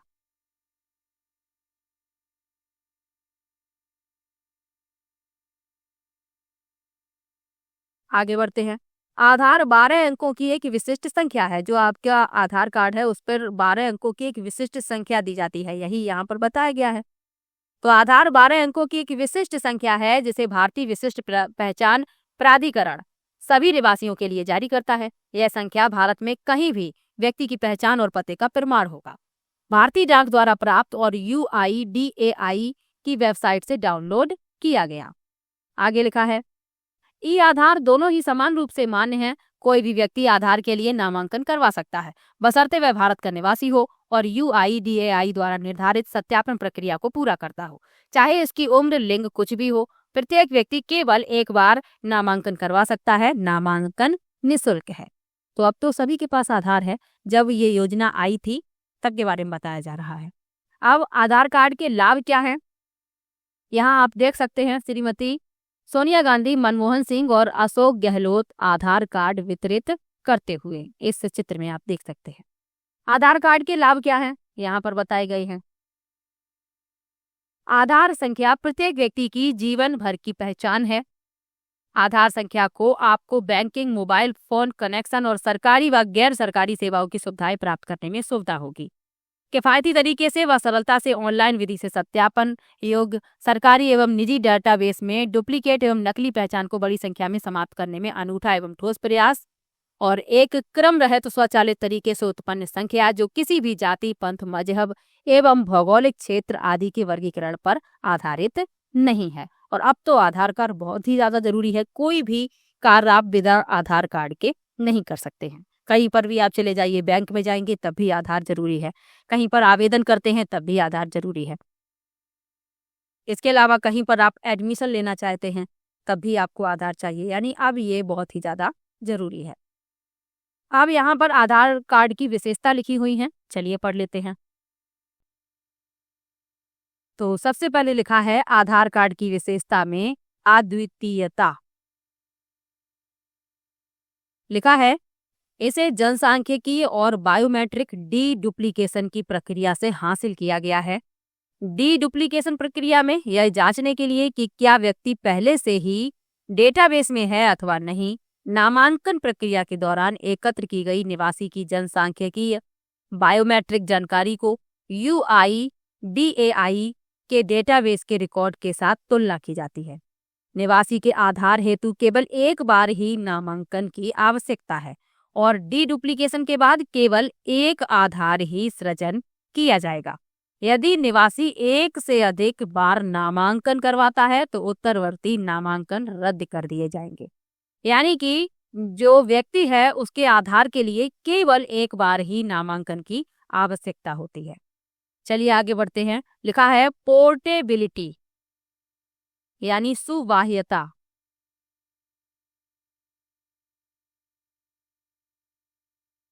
आधार राष्ट्रव्यापी पोर्टेबिलिटी सुवाह्यता प्रदान करता है क्योंकि यह कहीं भी ऑनलाइन प्रमाणीकृत किया जा सकता है।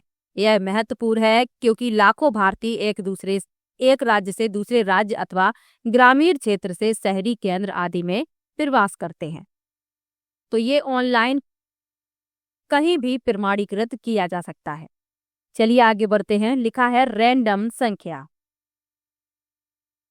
आधार संख्या रैंडम नंबर है जिसमें किसी प्रकार की सूचना नहीं है। नामांकन के इच्छुक व्यक्ति को नामांकन प्रक्रिया के दौरान जनसांख्यिकीय और बायोमेट्रिक जानकारी उपलब्ध करवानी होती है। आधार नामांकन प्रक्रिया में जात, धर्म, आय, स्वास्थ्य, भूगोल इत्यादि जैसे विवरण को संग्रहित नहीं किया जाता। यानी कि जाति, धर्म, आय ये सब कुछ उसमें संग्रहित नहीं किया जाता है। आप लोगों को पता तो है ही, सबके पास आधार कार्ड है और बनवाने की प्रक्रिया भी आपको पता है कि किस तरीके से आपका आधार कार्ड बना था, वही यहाँ पर बताया जा रहा है। आगे बढ़ते हैं। लिखा है इसके लेवल प्रौद्योगिकी संरचना। UID संरचना अनावृत इसके लेबल है। निवासी के डेटा को केंद्रीकृत रूप में संग्रहित किया जाता है और देश में कहीं से भी उसका ऑनलाइन प्रमाणीकरण किया जा सकता है। एक दिन में 10 करोड़ प्रमाणीकरण करने के लिए आधार प्रमाणीकरण सेवा का गठन किया गया है। यानी एक दिन में 10 करोड़ प्रमाणीकरण किए जा सकते हैं। चलिए आगे बढ़ते हैं। लिखा है ओपन स्रोत प्रौद्योगिकियां। ओपन सोर्स वास्तुकला, विशिष्ट कंप्यूटर हार्डवेयर, विशिष्ट भंडारण, विशिष्ट ओएस, विशिष्ट डेटाबेस, विक्रेता या किसी विशिष्ट विक्रेता प्रौद्योगिकियों पर निर्भरता को प्रतिबंधित करता है। इस प्रकार से एप्लीकेशन खुला स्रोत या खुली प्रौद्योगिकी का उपयोग कर निर्मित और एक विक्रेता तटस्थ ढंग से स्केलेबिलिटी को एड्रेस करने और एक ही आवेदन के भीतर विषम हार्डवेयर के सह अस्तित्व के लिए संरचित किए जा रहे हैं। तो ओपन स्रोत प्रौद्योगिकियों के बारे में लिखा है। चलिए आगे बढ़ते हैं। अब आधार कार्ड की उपयोगिता क्या है, इसके बारे में जान लीजिए। भारत सरकार बड़ी संख्या में सामाजिक कल्याणकारी नेताओं का वित्त पोषण करती है, जो कि समाज के गरीब और सबसे कमजोर वर्गों की ओर केंद्रित होती है। आधार और इनके मंच सरकार के लिए उसके कल्याण तंत्र को कारगर बनाने के लिए और इस प्रकार पारदर्शिता और सुशासन सुनिश्चित करने के लिए एक अनूठा अवसर प्रदान करते हैं। अब इसकी उपयोगिता के बारे में नीचे लिखा हुआ है। सरकारों एवं सेवा एजेंसियों हेतु अपने पूरे डेटाबेस के विपरीत केवल वे जनसांख्यिकी और बायोमेट्रिक विशेषज्ञताओं की डीडुप्लीकेटिंग के पश्चात UIDAI निवासियों के लिए आधार नंबर जारी करता है। आधार प्रमाणीकरण विभिन्न योजनाओं के तहत दोहराव के उन्मूलन में सक्षम है और इससे सरकारी खजाने में पर्याप्त बचत होने की उम्मीद है। यह सरकारों को लाभार्थियों के सटीक डेटा प्रदान करने, प्रत्यक्ष लाभ कार्यक्रम को सक्षम करने और सरकारी विभागों सेवा प्रदाताओं को समन्वय और विभिन्न योजनाओं के अनुकूल करने की अनुमति प्रदान करता है। लाभार्थियों को सत्यापित करने और लाभों के लक्षित को वितरण को सुनिश्चित करने में कार्यान्वयन एजेंसियों को आधार सक्षम करता है। इन सभी गतिविधियों को बढ़ावा मिलने का परिणाम होता है। अब इसकी उपयोगिता कहाँ कहाँ पर है, किस प्रकार से है, ये लिखा हुआ है। लक्षित वितरण द्वारा लीकेज को रोकना। कल्याण कार्यक्रमों जहां सेवा वितरण से पूर्व लाभार्थियों की पुष्टि करना आवश्यक है को UIDAI की प्रमाणीकरण सेवा लाभ मिलेगा। इसके परिणाम स्वरूप लीकेज को रोकना और सेवाओं का वितरण लक्षित लाभार्थियों तक ही किया जाना सुनिश्चित होगा। उदाहरण स्वरूप सार्वजनिक वितरण प्रणाली के लाभार्थियों को सब्सिडाइज्ड योजना और मिट्टी के तेल का वितरण, महात्मा गांधी राष्ट्रीय ग्रामीण योजना के लाभार्थियों की कार्यस्थल उपस्थिति आदि इसमें शामिल है। अगला लिखा है दक्षता और प्रभावकारिता में सुधार। आधार मंच से सेवा वितरण प्रणाली के बारे में पारदर्शी और सटीक जानकारी उपलब्ध कराने के परिणाम स्वरूप सरकार संवितरण प्रणाली में सुधार कर सकती है और दुर्लभ विकास कोष को और अधिक प्रभावी ढंग से कुशलतापूर्वक सेवा वितरण नेटवर्क में शामिल मानव संसाधनों का बेहतर उपयोग कर सकती है। आगे बढ़ते हैं। निवासियों के लिए क्या उपयोगिता है। आधार प्रणाली भारत के सभी निवासियों को देश भर में ऑनलाइन पहचान सत्यापन का एकमात्र स्रोत प्रदान करती है। निवासियों का एक बार नामांकन हो जाने पर वे आधार नंबर का इलेक्ट्रॉनिक माध्यमों से उपयोग कर अपनी पहचान को सत्यापित और प्रमाणित कर सकते हैं। इसके द्वारा नागरिक प्रत्येक बार सेवाओं जैसे बैंक खाता खोलने के लिए, ड्राइविंग लाइसेंस आदि प्राप्त करने हेतु बार बार पहचान समर्थन दस्तावेजों को उपलब्ध कराने की परेशानी से बच सकते हैं। पहचान का एक पोर्टेबल सबूत जिसे कभी भी ऑनलाइन आधार प्रमाणीकरण के माध्यम से सत्यापित किया जा सकता है उपलब्ध करवाकर आधार प्रणाली ने ऐसे लाखों लोगों को जो देश के एक भाग से दूसरे भाग में चले जाते हैं गतिशीलता प्रदान की है। यानी आप बैंक खाता खुलवाना चाहते हैं, ड्राइविंग लाइसेंस बनवाना चाहते हैं और भी दस्तावेज बनवाना चाहते हैं तो आधार कार्ड आपका उपयोगी है। आप आधार कार्ड लेकर जाएंगे तो आपको जो और दस्तावेज हैं उन्हें उपलब्ध कराने की आवश्यकता नहीं पड़ेगी। चलिए आगे बढ़ते हैं। अन्य लाभ क्या हैं। आधार कार्ड के महत्व को बढ़ाते हुए भारत सरकार ने बड़े फैसले लिए हैं। जिसमें आपके पास आधार कार्ड नहीं है तो वह काम होना मुश्किल होगा। इस कार्ड को कोई और प्रयोग नहीं कर सकता है, जबकि राशन कार्ड समेत कई और दूसरे प्रमाण पत्र के साथ कई तरह की गड़बड़ियां होती रही हैं और हुई हैं। तो आधार के साथ कोई ऐसी गड़बड़ी संभव नहीं है। तो अन्य लाभ यहाँ लिखे हुए हैं, उनके बारे में पढ़ लेते हैं। पासपोर्ट जारी करने के लिए आधार को अनिवार्य कर दिया गया है। यदि आप अपना पासपोर्ट बनवाते हैं तो आपके पास आधार कार्ड होना जरूरी है। जनधन खाता खोलने के लिए आधार जरूरी है। एलपीजी की सब्सिडी पाने के लिए, ट्रेन टिकट में छूट पाने के लिए, परीक्षाओं में बैठने के लिए जैसे आईआईटी, जेईई के लिए, जो आप प्रतियोगी परीक्षाएं देते हैं उनमें भी आधार अनिवार्य है। आप अपना आईडी के तौर पर आधार कार्ड ले जाते हैं, आप सभी लोगों को पता होगा। बच्चों को नर्सरी कक्षा में प्रवेश दिलाने के लिए, डिजिटल जीवन प्रमाण पत्र यानी लाइफ सर्टिफिकेट के लिए आधार जरूरी है। प्रोविडेंट फंड के लिए भी आधार जरूरी, डिजिटल लॉकर के लिए आधार जरूरी, संपत्ति के रजिस्ट्रेशन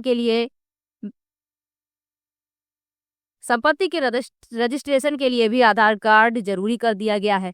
छात्रों को दी जाने वाली छात्रवृत्ति भी आधार कार्ड के जरिए ही उनके बैंक खाते में जमा करवाई जाएगी। सिम कार्ड खरीदने के लिए आधार जरूरी और आयकर रिटर्न जमा करने के लिए आधार कार्ड जरूरी कर दिया गया है।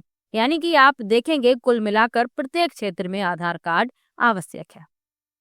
तो आधार के बारे में आपने जान लिया, ये क्यों बनवाया गया, क्यों इसकी आवश्यकता पड़ी, इसकी क्या उपयोगिता है, क्या लाभ है, ये सब कुछ आपने पढ़ लिया है। अब आगे बढ़ते हैं। जो अगला टॉपिक है वह है शिक्षा का अधिकार। और आप लोगों के लिए ये टॉपिक बहुत ही ज्यादा महत्वपूर्ण है। आपकी परीक्षा में शिक्षा से संबंधित प्रश्न पूछे जाएंगे, शिक्षा के अधिकार से संबंधित ही प्रश्न पूछे जाएंगे, तो आपको बहुत ध्यान से समझ लेना है।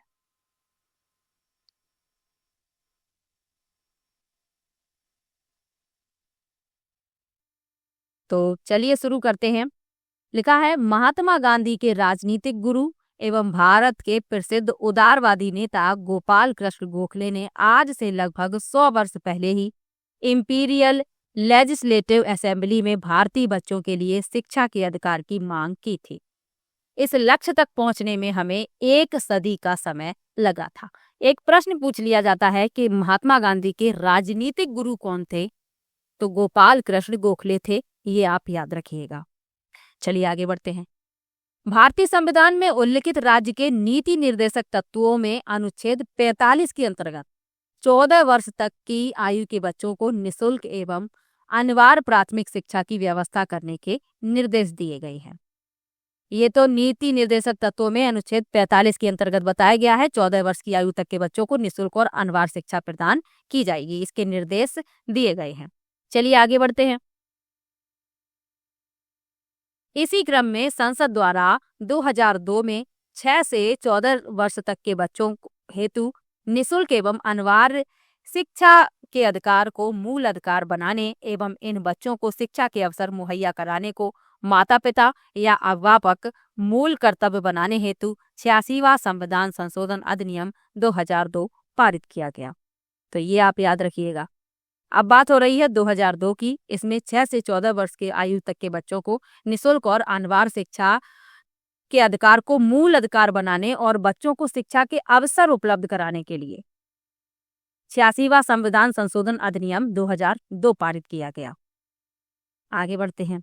इस संशोधन द्वारा संविधान के भाग 3 में नया अनुच्छेद 21A यानी 21A, आर्टिकल 21A मूल अधिकार से संबंधित तथा भाग 4 का के अनुच्छेद 51 का मूल कर्तव्य से संबंधित में वाक्यांश के जोड़ा गया। इस संशोधन के फलस्वरूप 6 से 14 वर्ष की आयु तक के सभी बच्चों के लिए निःशुल्क और अनिवार्य बाल शिक्षा का अधिकार अधिनियम 2009 अगस्त 2009 में अधिनियमित कर दिया गया। यानी कि ये जो शिक्षा का अधिकार अधिनियम है, निःशुल्क और अनिवार्य बाल शिक्षा का अधिकार अधिनियम, ये 2009 में अधिनियमित किया गया था, लेकिन ये लागू किया गया है 1 अप्रैल 2010 से। दोनों ही बातें याद रखिए। आगे लिखा भी है, यह अधिनियम 1 अप्रैल 2010 से जम्मू कश्मीर को छोड़कर संपूर्ण भारत में लागू हो गया। अनुच्छेद 370 के तहत जम्मू कश्मीर का विशेष राज्य का दर्जा समाप्ति के बाद अब यह कानून जम्मू कश्मीर में भी लागू होगा। यानी कि पहले ये कानून जम्मू कश्मीर में लागू नहीं था, अनुच्छेद 370 के तहत जम्मू कश्मीर को विशेष राज्य का दर्जा प्राप्त था, लेकिन इसे समाप्त कर दिया गया और अब यह कानून जम्मू कश्मीर में भी लागू हो गया है। अब यदि आपसे पूछ लिया जाए कि जम्मू कश्मीर का जो विशेष राज्य का दर्जा था ये कब समाप्त किया गया, तो 5 अगस्त 2019 को, ये भी याद रखिएगा। भारत सरकार ने अनुच्छेद 370 को निरस्त कर दिया और उसके बाद जो ये कानून थे, जो अधिनियम थे, जो जम्मू कश्मीर में लागू नहीं थे, वो जम्मू कश्मीर में भी लागू हो गए। चलिए आगे बढ़ते हैं। आरटीई अधिनियम के शीर्षक में निशुल्क एवं अनिवार्य शब्द सम्मिलित है। निशुल्क शिक्षा का तात्पर्य है कि किसी बच्चे जिसको माता पिता द्वारा स्कूल में दाखिल किया गया है को छोड़कर कोई बच्चा जो उचित सरकार द्वारा समर्थित नहीं है, किसी किस्म की फीस या प्रभार या व्यय जो प्रारंभिक शिक्षा जारी रखने और पूरा करने से उसे रोके, अदा करने के लिए उत्तरदायी नहीं होगा। अनिवार्य शिक्षा उचित सरकार और स्थानीय प्राधिकारियों पर 6 से 14 आयु समूह के सभी बच्चों को प्रवेश, उपस्थिति और प्रारंभिक शिक्षा को पूरा करने का प्रावधान करने और सुनिश्चित करने की बाध्यता रखती है। आरटीई अधिनियम की धारा 38 द्वारा प्रदत्त शक्तियों का प्रयोग करते हुए राजस्थान में राज्य सरकार द्वारा इस अधिनियम के प्रावधानों की क्रियान्विति हेतु राजस्थान निशुल्क और अनिवार्य बाल शिक्षा का अधिकार अधिनियम 2011 निर्मित कर 29 मार्च 2011 को अधिसूचित किया जा चुका है। तो राजस्थान द्वारा निशुल्क और अनिवार्य बाल शिक्षा का अधिकार अधिनियम 2011 बनाया गया और 29 मार्च 2011 को अधिसूचित किया जा चुका है। आगे बढ़ते हैं। निशुल्क एवं अनिवार्य बाल शिक्षा अधिकार अधिनियम 2009 के प्रावधान राज्य में स्थित सभी सरकारी एवं गैर सरकारी प्राथमिक एवं उच्च प्राथमिक विद्यालयों तथा ऐसे माध्यमिक एवं उच्च माध्यमिक विद्यालयों जिनमें कक्षा 1 से 8 तक शिक्षण होता है, चाहे वह अनुदानित हो अथवा गैर अनुदानित, तथा चाहे वह केंद्रीय माध्यमिक शिक्षा बोर्ड से संबद्ध हो या राजस्थान माध्यमिक शिक्षा बोर्ड से संबद्ध हो अथवा अन्य किसी बोर्ड से संबद्ध हो, में लागू होते हैं। यानी ये जो नियम है निशुल्क एवं अनिवार्य बाल शिक्षा का अधिकार अधिनियम, ये सभी प्रकार के विद्यालयों पर लागू होते हैं, चाहे वह केंद्रीय हो, चाहे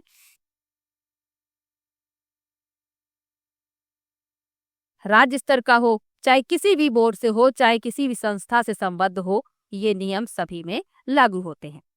निशुल्क और अनिवार्य बाल शिक्षा का अधिकार अधिनियम 2009 में 7 अध्याय, 38 अनुच्छेद एवं 1 अनुसूची है और ये याद रखने वाली महत्वपूर्ण बात है, ये आपको याद रखनी भी है। जो निशुल्क और अनिवार्य बाल शिक्षा का अधिकार अधिनियम 2009 है, इसमें 7 अध्याय हैं, 38 अनुच्छेद हैं, 1 अनुसूची है। कहीं पर लिख लीजिए, याद कर लीजिए। चलिए आगे बढ़ते हैं। अब यहाँ पर डिटेल में शिक्षा का अधिकार अधिनियम समझाया जा रहा है, तो चलिए पढ़ लेते हैं।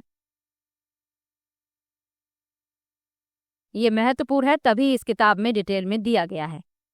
शिक्षा का अधिकार अधिनियम 2009 प्रमुख प्रावधान बताए गए हैं। अध्याय 1 है प्रारंभिक। संक्षिप्त नाम, विस्तार और प्रारंभ। इस अधिनियम का संक्षिप्त नाम निशुल्क और अनिवार्य बाल शिक्षा का अधिकार अधिनियम 2009 है। यह उस तारीख को प्रवृत्त होगा जो केंद्र सरकार राजपत्र में अधिसूचना द्वारा नियत करे। परिभाषाएं क्या दी गई हैं?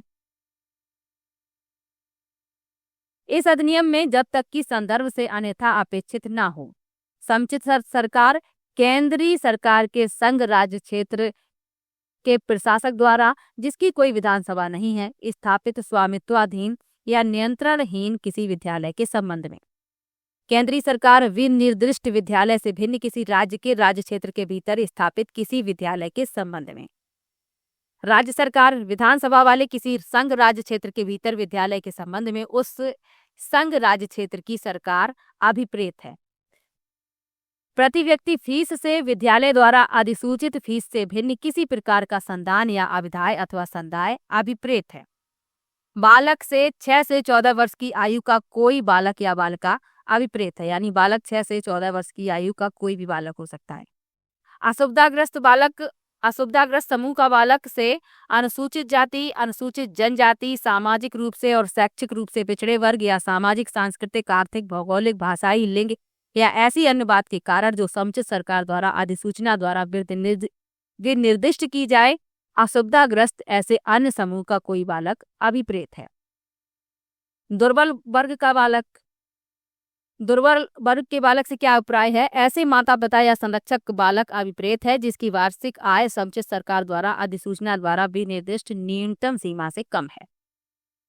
प्रारंभिक शिक्षा से पहली कक्षा से 8वीं कक्षा तक की शिक्षा अभिप्रेत है। किसी बालक के संबंध में संरक्षक से ऐसा व्यक्ति अभिप्रेत है जिसकी देखरेख और अभिरक्षा में वह बालक और जिसमें कोई प्राकृतिक संरक्षक या किसी न्यायालय या किसी कानून द्वारा नियुक्त या घोषित संरक्षक सम्मिलित है। स्थानीय प्राधिकारी से कोई नगर निगम या नगर परिषद या जिला परिषद या नगर पंचायत चाहे जिस नाम से ज्ञात हो अभिप्रेत है और विद्यालय पर प्रशासनिक नियंत्रण रखने वाला किसी नगर, शहर या ग्राम में किसी स्थानीय प्राधिकारी के रूप में कार्य करने के लिए तत्समय प्रवृत्त किसी विधि द्वारा या उसके अधीन सशक्त ऐसा अन्य प्राधिकारी या निकाय सम्मिलित है।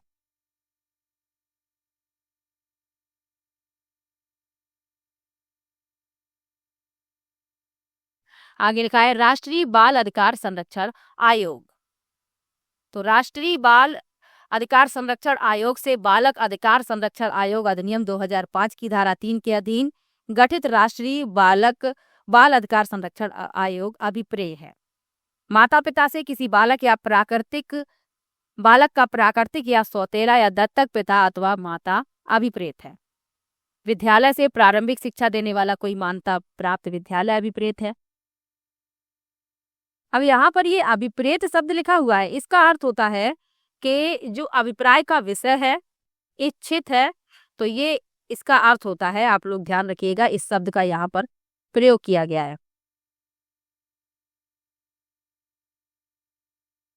चलिए आगे बढ़ते हैं। जांच प्रक्रिया से किसी यादृच्छिक पद्धति से भिन्न दूसरों पर अभिमान्यता में किसी बालक के प्रवेश के लिए चयन की पद्धति अभिप्रेत है। किसी विद्यालय के संबंध में विनिर्दिष्ट प्रवर्ग से किसी सुभिन्न लक्षण वाला जिसे समुचित सरकार द्वारा अधिसूचना द्वारा विनिर्दिष्ट किया जाए, केंद्रीय विद्यालय, नवोदय विद्यालय, सैनिक विद्यालय या किसी अन्य विद्यालय के रूप में ज्ञात कोई अन्य विद्यालय अभिप्रेत है। राज्य बाल अधिकार संरक्षण आयोग से बालक अधिकार संरक्षण आयोग अधिनियम 2005 की धारा 3 के अधीन गठित राज्य बाल अधिकार संरक्षण आयोग अभिप्रेत है।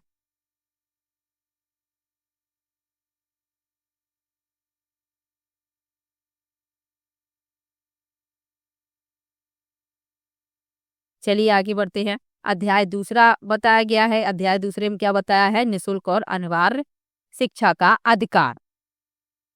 चलिए पढ़ते हैं। बड़ा लेसन है, धैर्य बनाए रखिएगा। जरूरी नहीं है कि आप एक बार में ही वीडियो को देख लें, 1-2 बार में देख लीजिएगा, लेकिन देखना बहुत जरूरी है। बाकी आप लोग समझदार हैं, खुद ही समझते हैं अपना अच्छा बुरा। चलिए अध्याय दूसरे में बताया गया है निःशुल्क और अनिवार्य शिक्षा का अधिकार। निःशुल्क और अनिवार्य शिक्षा का अधिकार 6 से 14 वर्ष की आयु के प्रत्येक बालक को प्रारंभिक शिक्षा पूरे होने तक किसी आसपास के विद्यालय में निःशुल्क और अनिवार्य शिक्षा का अधिकार होगा। प्रवेश न दिए गए बालकों या जिन्होंने प्रारंभिक शिक्षा पूरी नहीं की है, अन्य विद्यालयों में स्थानांतरण का अधिकार है।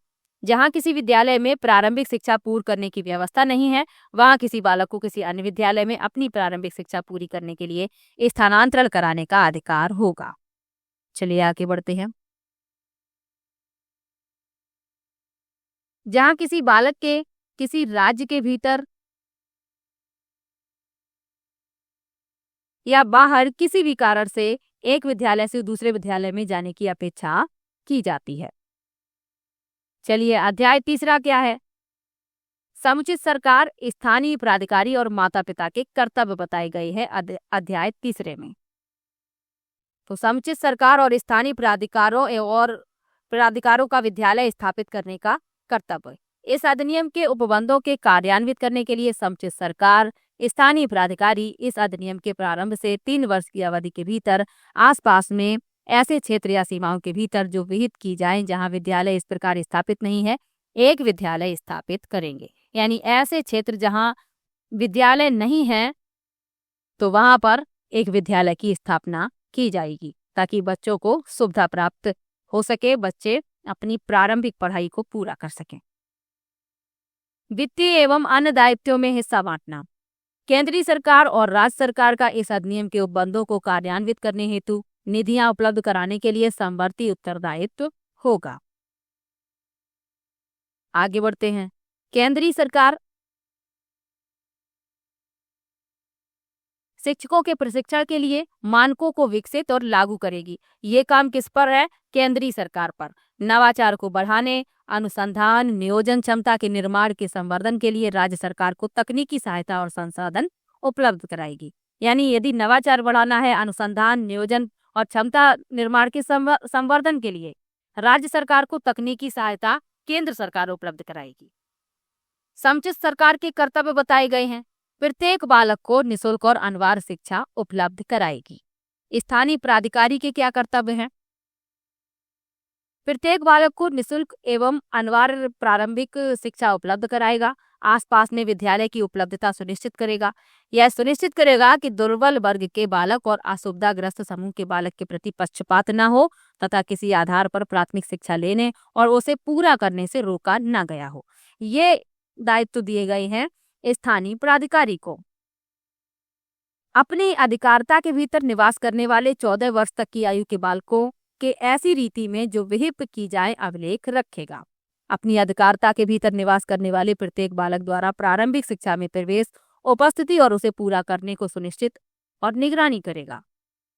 अवसंरचना जिसके अंतर्गत विद्यालय भवन, शिक्षक, कर्मचारी वृंद और शिक्षा के उपस्कर भी है उपलब्ध कराएगा। मानक और मानदंड के अनुरूप प्राथमिक शिक्षा की अच्छी गुणवत्ता सुनिश्चित करेगा। प्राथमिक शिक्षा के लिए पाठ्याचार और पाठ्यक्रम को समय से विहित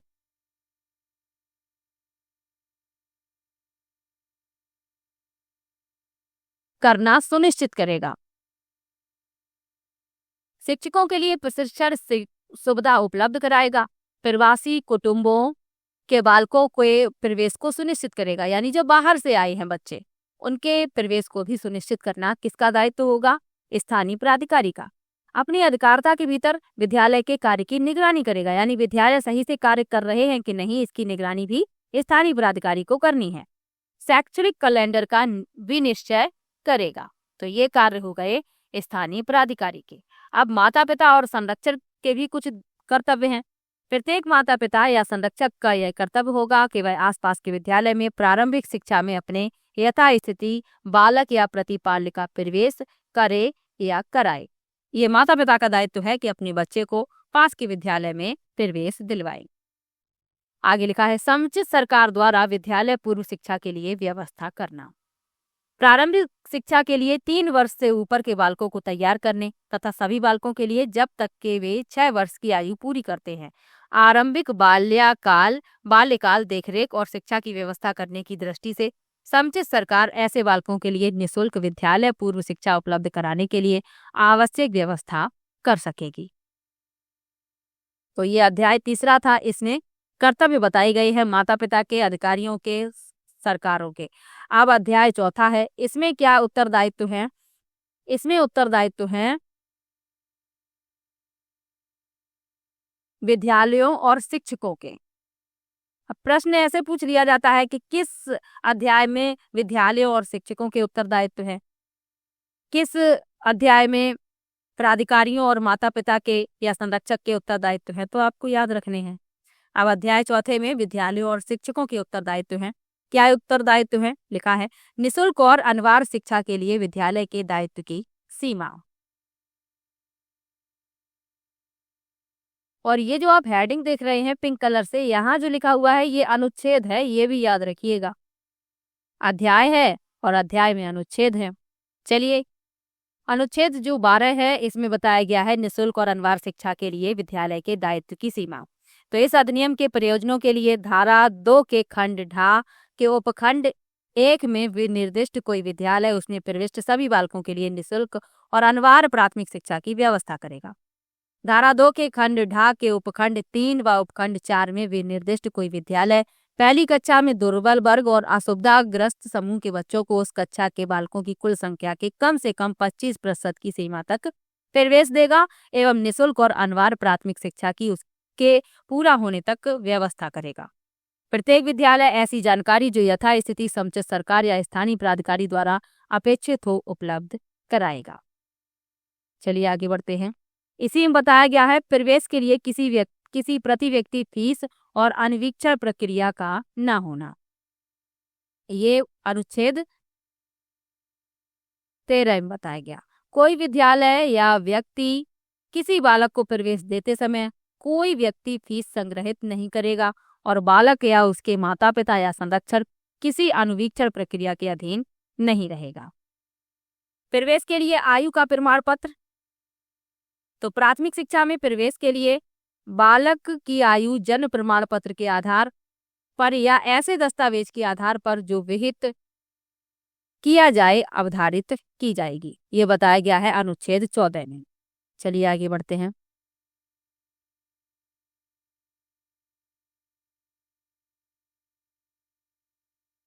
लेकिन ये भी बताया गया है कि यदि किसी बालक के पास प्रमाण पत्र नहीं है तो भी उसे विद्यालय में प्रवेश देने से इनकार नहीं किया जाएगा। यहाँ लिखा है किसी बालक को आयु के सबूत न होने पर किसी विद्यालय में प्रवेश से इनकार नहीं किया जाएगा।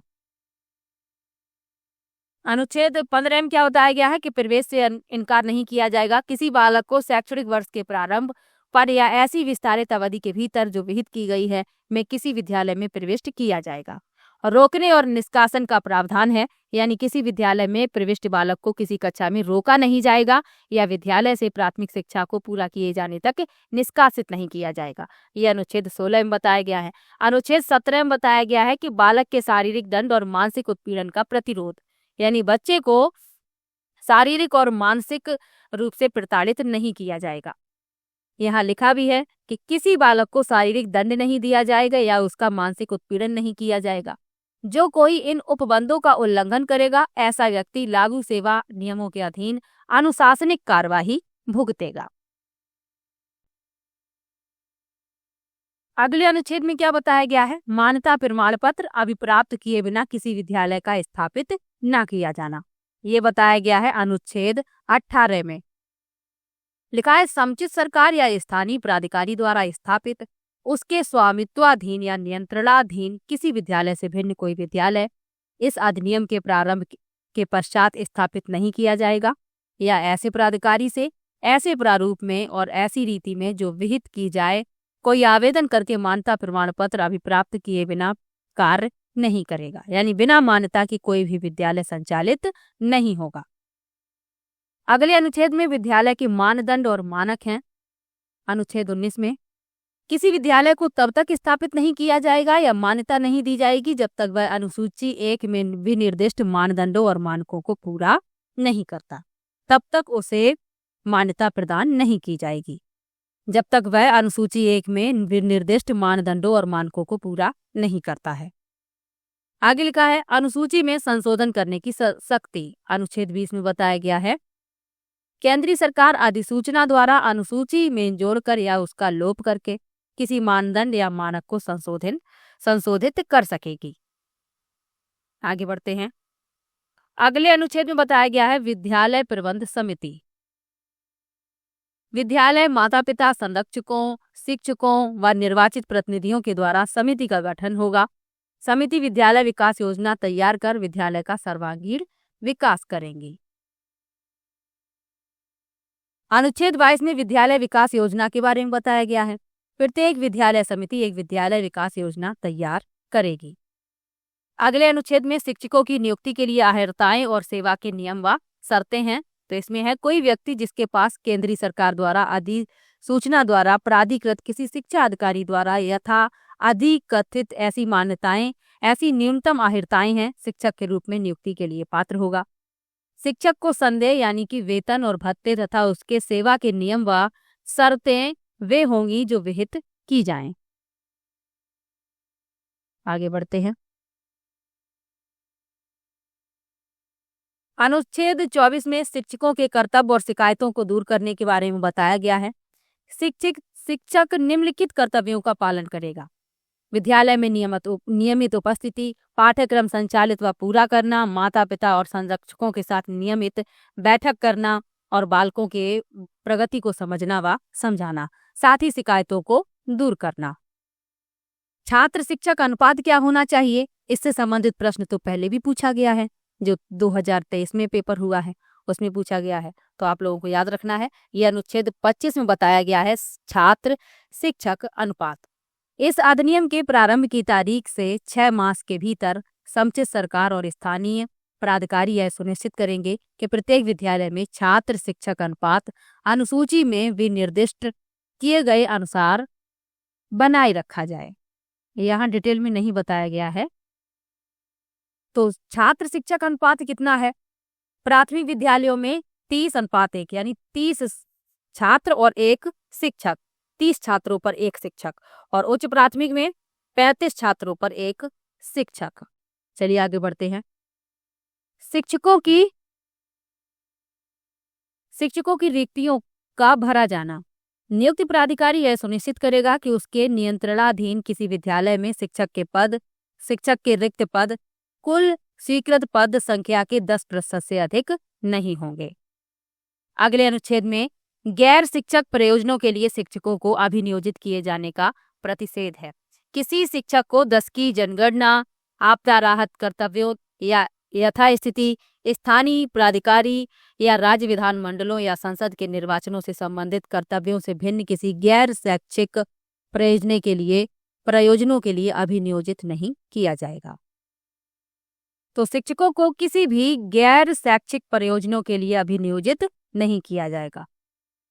आगे बढ़ते हैं। शिक्षक द्वारा निजी ट्यूशन का निषेध, यानी शिक्षक निजी ट्यूशन नहीं दे सकता है बच्चों को। कोई भी शिक्षक शिक्षिका प्राइवेट ट्यूशन या प्राइवेट शिक्षण क्रियाकलाप में स्वयं को नहीं लगाएगा। तो अध्याय 4 में इतने अनुच्छेद हैं और सबके बारे में आपको बता दिया है। अब अध्याय 5 के बारे में लिखा है प्रारंभिक शिक्षा का पाठ्यक्रम और उसका पूरा किया जाना। अनुच्छेद कौन सा है? 29। पाठ्यक्रम और मूल्यांकन प्रक्रियाओं के बारे में इसमें बताया गया है। प्रारंभिक शिक्षा के लिए पाठ्यक्रम और उसकी मूल्यांकन प्रक्रिया समुचित सरकार द्वारा अधिसूचना द्वारा विनिर्दिष्ट किए जाने वाले शिक्षा प्राधिकारी द्वारा निर्धारित की जाएगी। आगे लिखा है परीक्षा और समापन प्रमाण पत्र।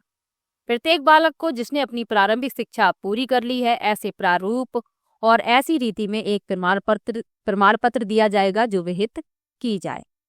तो ये अध्याय 5 है। अब अध्याय 6 में क्या बताया गया है? बालकों के अधिकारों का संरक्षण। अनुच्छेद कौन सा है? 31। बालक शिक्षा के अधिकार को मॉनिटर करना। राज्य बालक अधिकार संरक्षण आयोग निम्नलिखित कृत्यों का पालन करेगा।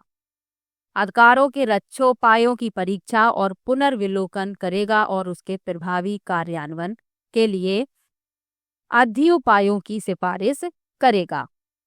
निशुल्क और अनिवार्य शिक्षा के बालक के अधिकार संबंधी प्रावधानों की जांच करेगा और उपबंधित आवश्यक उपाय करेगा।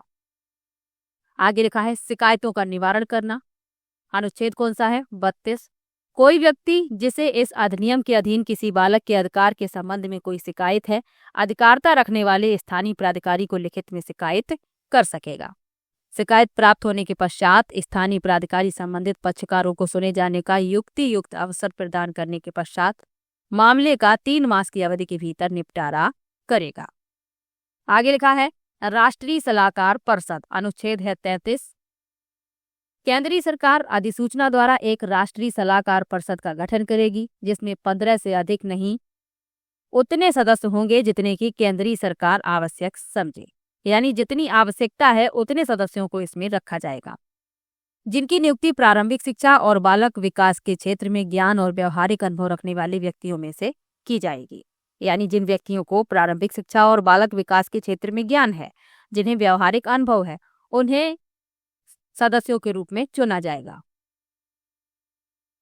केंद्रीय सरकार को अधिनियम के उपबंधों के प्रभावी रूप में कार्यान्वयन के लिए परामर्श देना राष्ट्रीय परिषद के सदस्यों के कृत्य होंगे। अगला अध्याय है प्रकीर्ण यानी मिसलेनियस।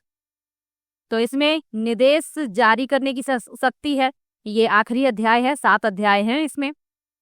तो अनुच्छेद 35 में निर्देश जारी करने की शक्ति है। केंद्रीय सरकार यथाशक्ति समुचित सरकार या स्थानीय प्राधिकारी के लिए ऐसे मार्गदर्शक सिद्धांत जारी कर सकेगी।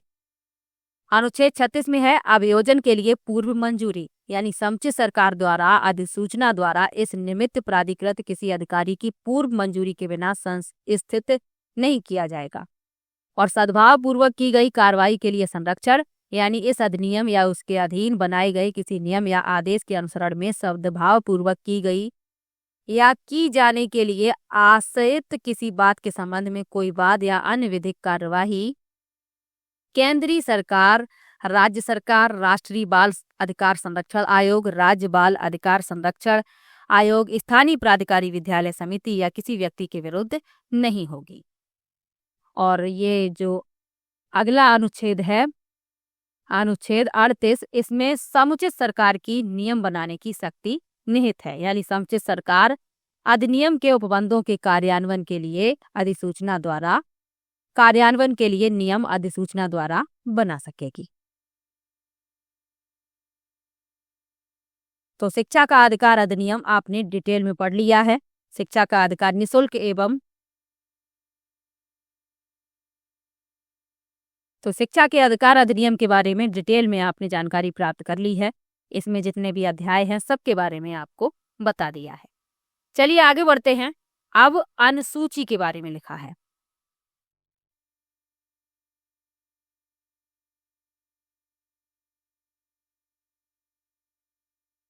तो शिक्षा के अधिकार अधिनियम में 7 अध्याय हैं और 7 के बारे में आपको बता दिया है।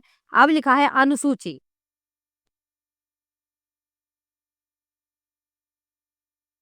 लिखा है अनुसूची में प्राथमिक एवं उच्च प्राथमिक स्तर पर बालकों के अनुपात में शिक्षकों संख्या, विद्यालय भवन एवं उसके अंतर्गत आने वाली सुविधाओं, एक शैक्षणिक वर्ष में कार्य दिवसों, प्रति सप्ताह शिक्षण घंटों की संख्या, अध्यापन शिक्षण, उपस्कर, पुस्तकालय, खेल सामग्री आदि के बारे में विस्तार से उल्लेख किया गया है।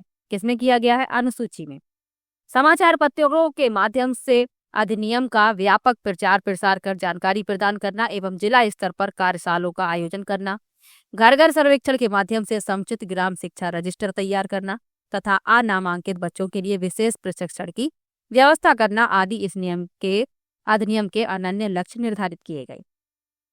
यानी घर घर जाकर सर्वेक्षण करना है, कोई भी बच्चा छूटना नहीं चाहिए, सभी का नामांकन होना चाहिए, सभी को निःशुल्क एवं अनिवार्य शिक्षा मिलनी चाहिए। इस अधिनियम के अंतर्गत संविधान के अनुच्छेद 21A यानी 21A आर्टिकल के तहत बच्चों के निःशुल्क एवं अनिवार्य शिक्षा के मूल अधिकार के क्रियान्वयन का प्रावधान किया गया है। तो ये अनुच्छेद पूछ लिया जाता है, आपको याद रखना है 21A। शिक्षा के क्षेत्र में इस कदम को एक मील के पत्थर के रूप में देखा जा रहा है, जो देश की प्रारंभिक शिक्षा के सार्वभौमिकरण का परिदृश्य बदलने की क्षमता रखता है। यह अधिनियम देश के 6 से 14 आयु वर्ग के सही बच्चों के लिए गुणवत्तापूर्ण औपचारिक शिक्षा को सुनिश्चित करने का अधिकार दिलाता है, जिसकी क्रियान्वयन सुनिश्चित कराने का दायित्व सरकार, शिक्षक एवं अभिभावक पर डाला गया है। यानी उत्तरदायित्व सभी का है, सरकार का भी है, शिक्षक का भी है और अभिभावक का भी है। चलिए आगे बढ़ते हैं।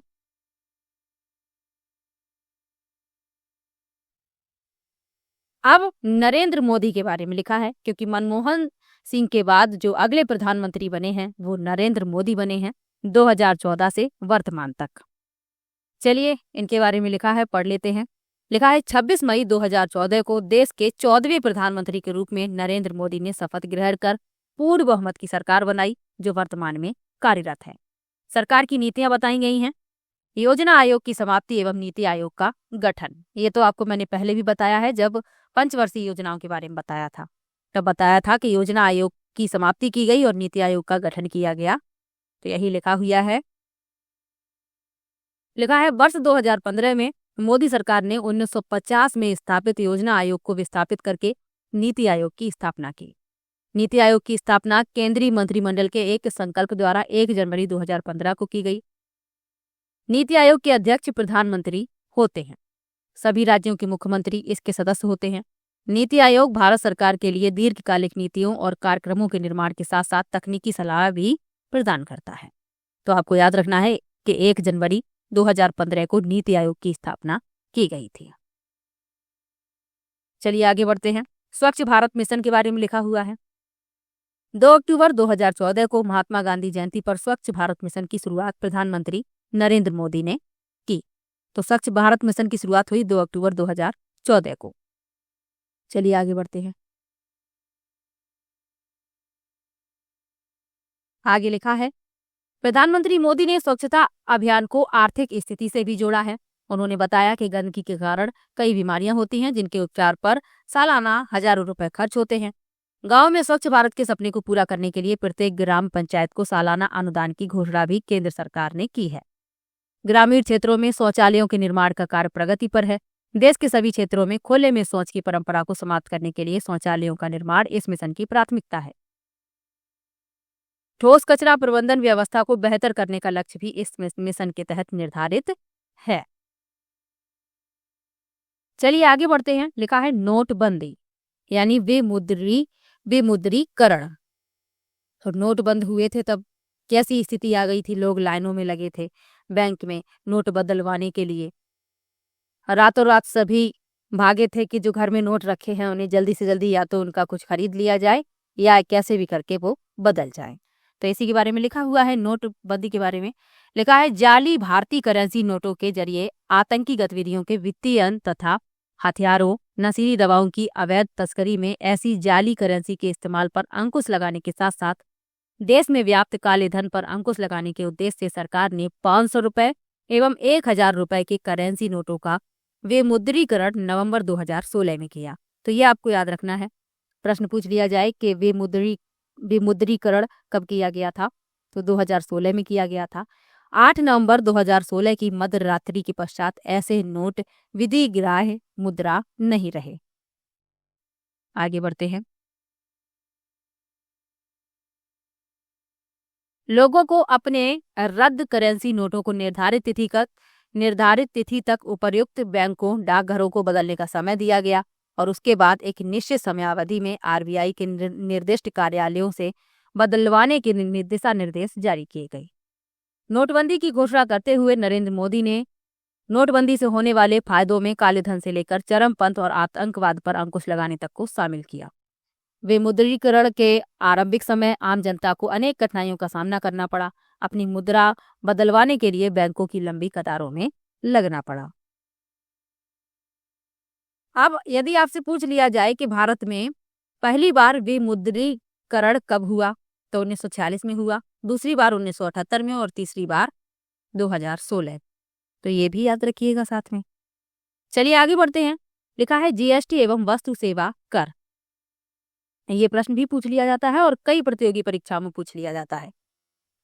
लिखा है, अप्रत्यक्ष करारोपण के मामले में भारत में एक नए युग की शुभारंभ 1 जुलाई 2017 से उस समय हुई जब वस्तुओं एवं सेवाओं पर विभिन्न प्रकार के करों के स्थान पर एकल गुड्स एंड सर्विस टैक्स लागू हो गया। इससे पूरा देश एकल कर व्यवस्था के अधीन आ गया तथा अलग अलग राज्यों में भिन्न भिन्न कर तथा करों की दरों का अंतर समाप्त हो गया। स्वतंत्रता के पश्चात देश में होने वाले इस सबसे बड़े सुधार के लिए विगत एक दशक से भी अधिक समय से प्रयास चल रहे थे तथा इसके लिए संविधान संशोधन विधेयक डॉक्टर मनमोहन सिंह के नेतृत्व वाली पूर्ववर्ती यूपीए सरकार के कार्यकाल में ही 2011 में लोकसभा के 115वें संविधान संशोधन विधेयक के रूप में प्रस्तुत किया गया था। विभिन्न कठिनाइयों के चलते यह पारित न हो सका। बाद में मोदी सरकार ने 122वें संविधान संशोधन विधेयक को 8 सितंबर 2016 को पारित करवाया। इसे 101वें संविधान संशोधन अधिनियम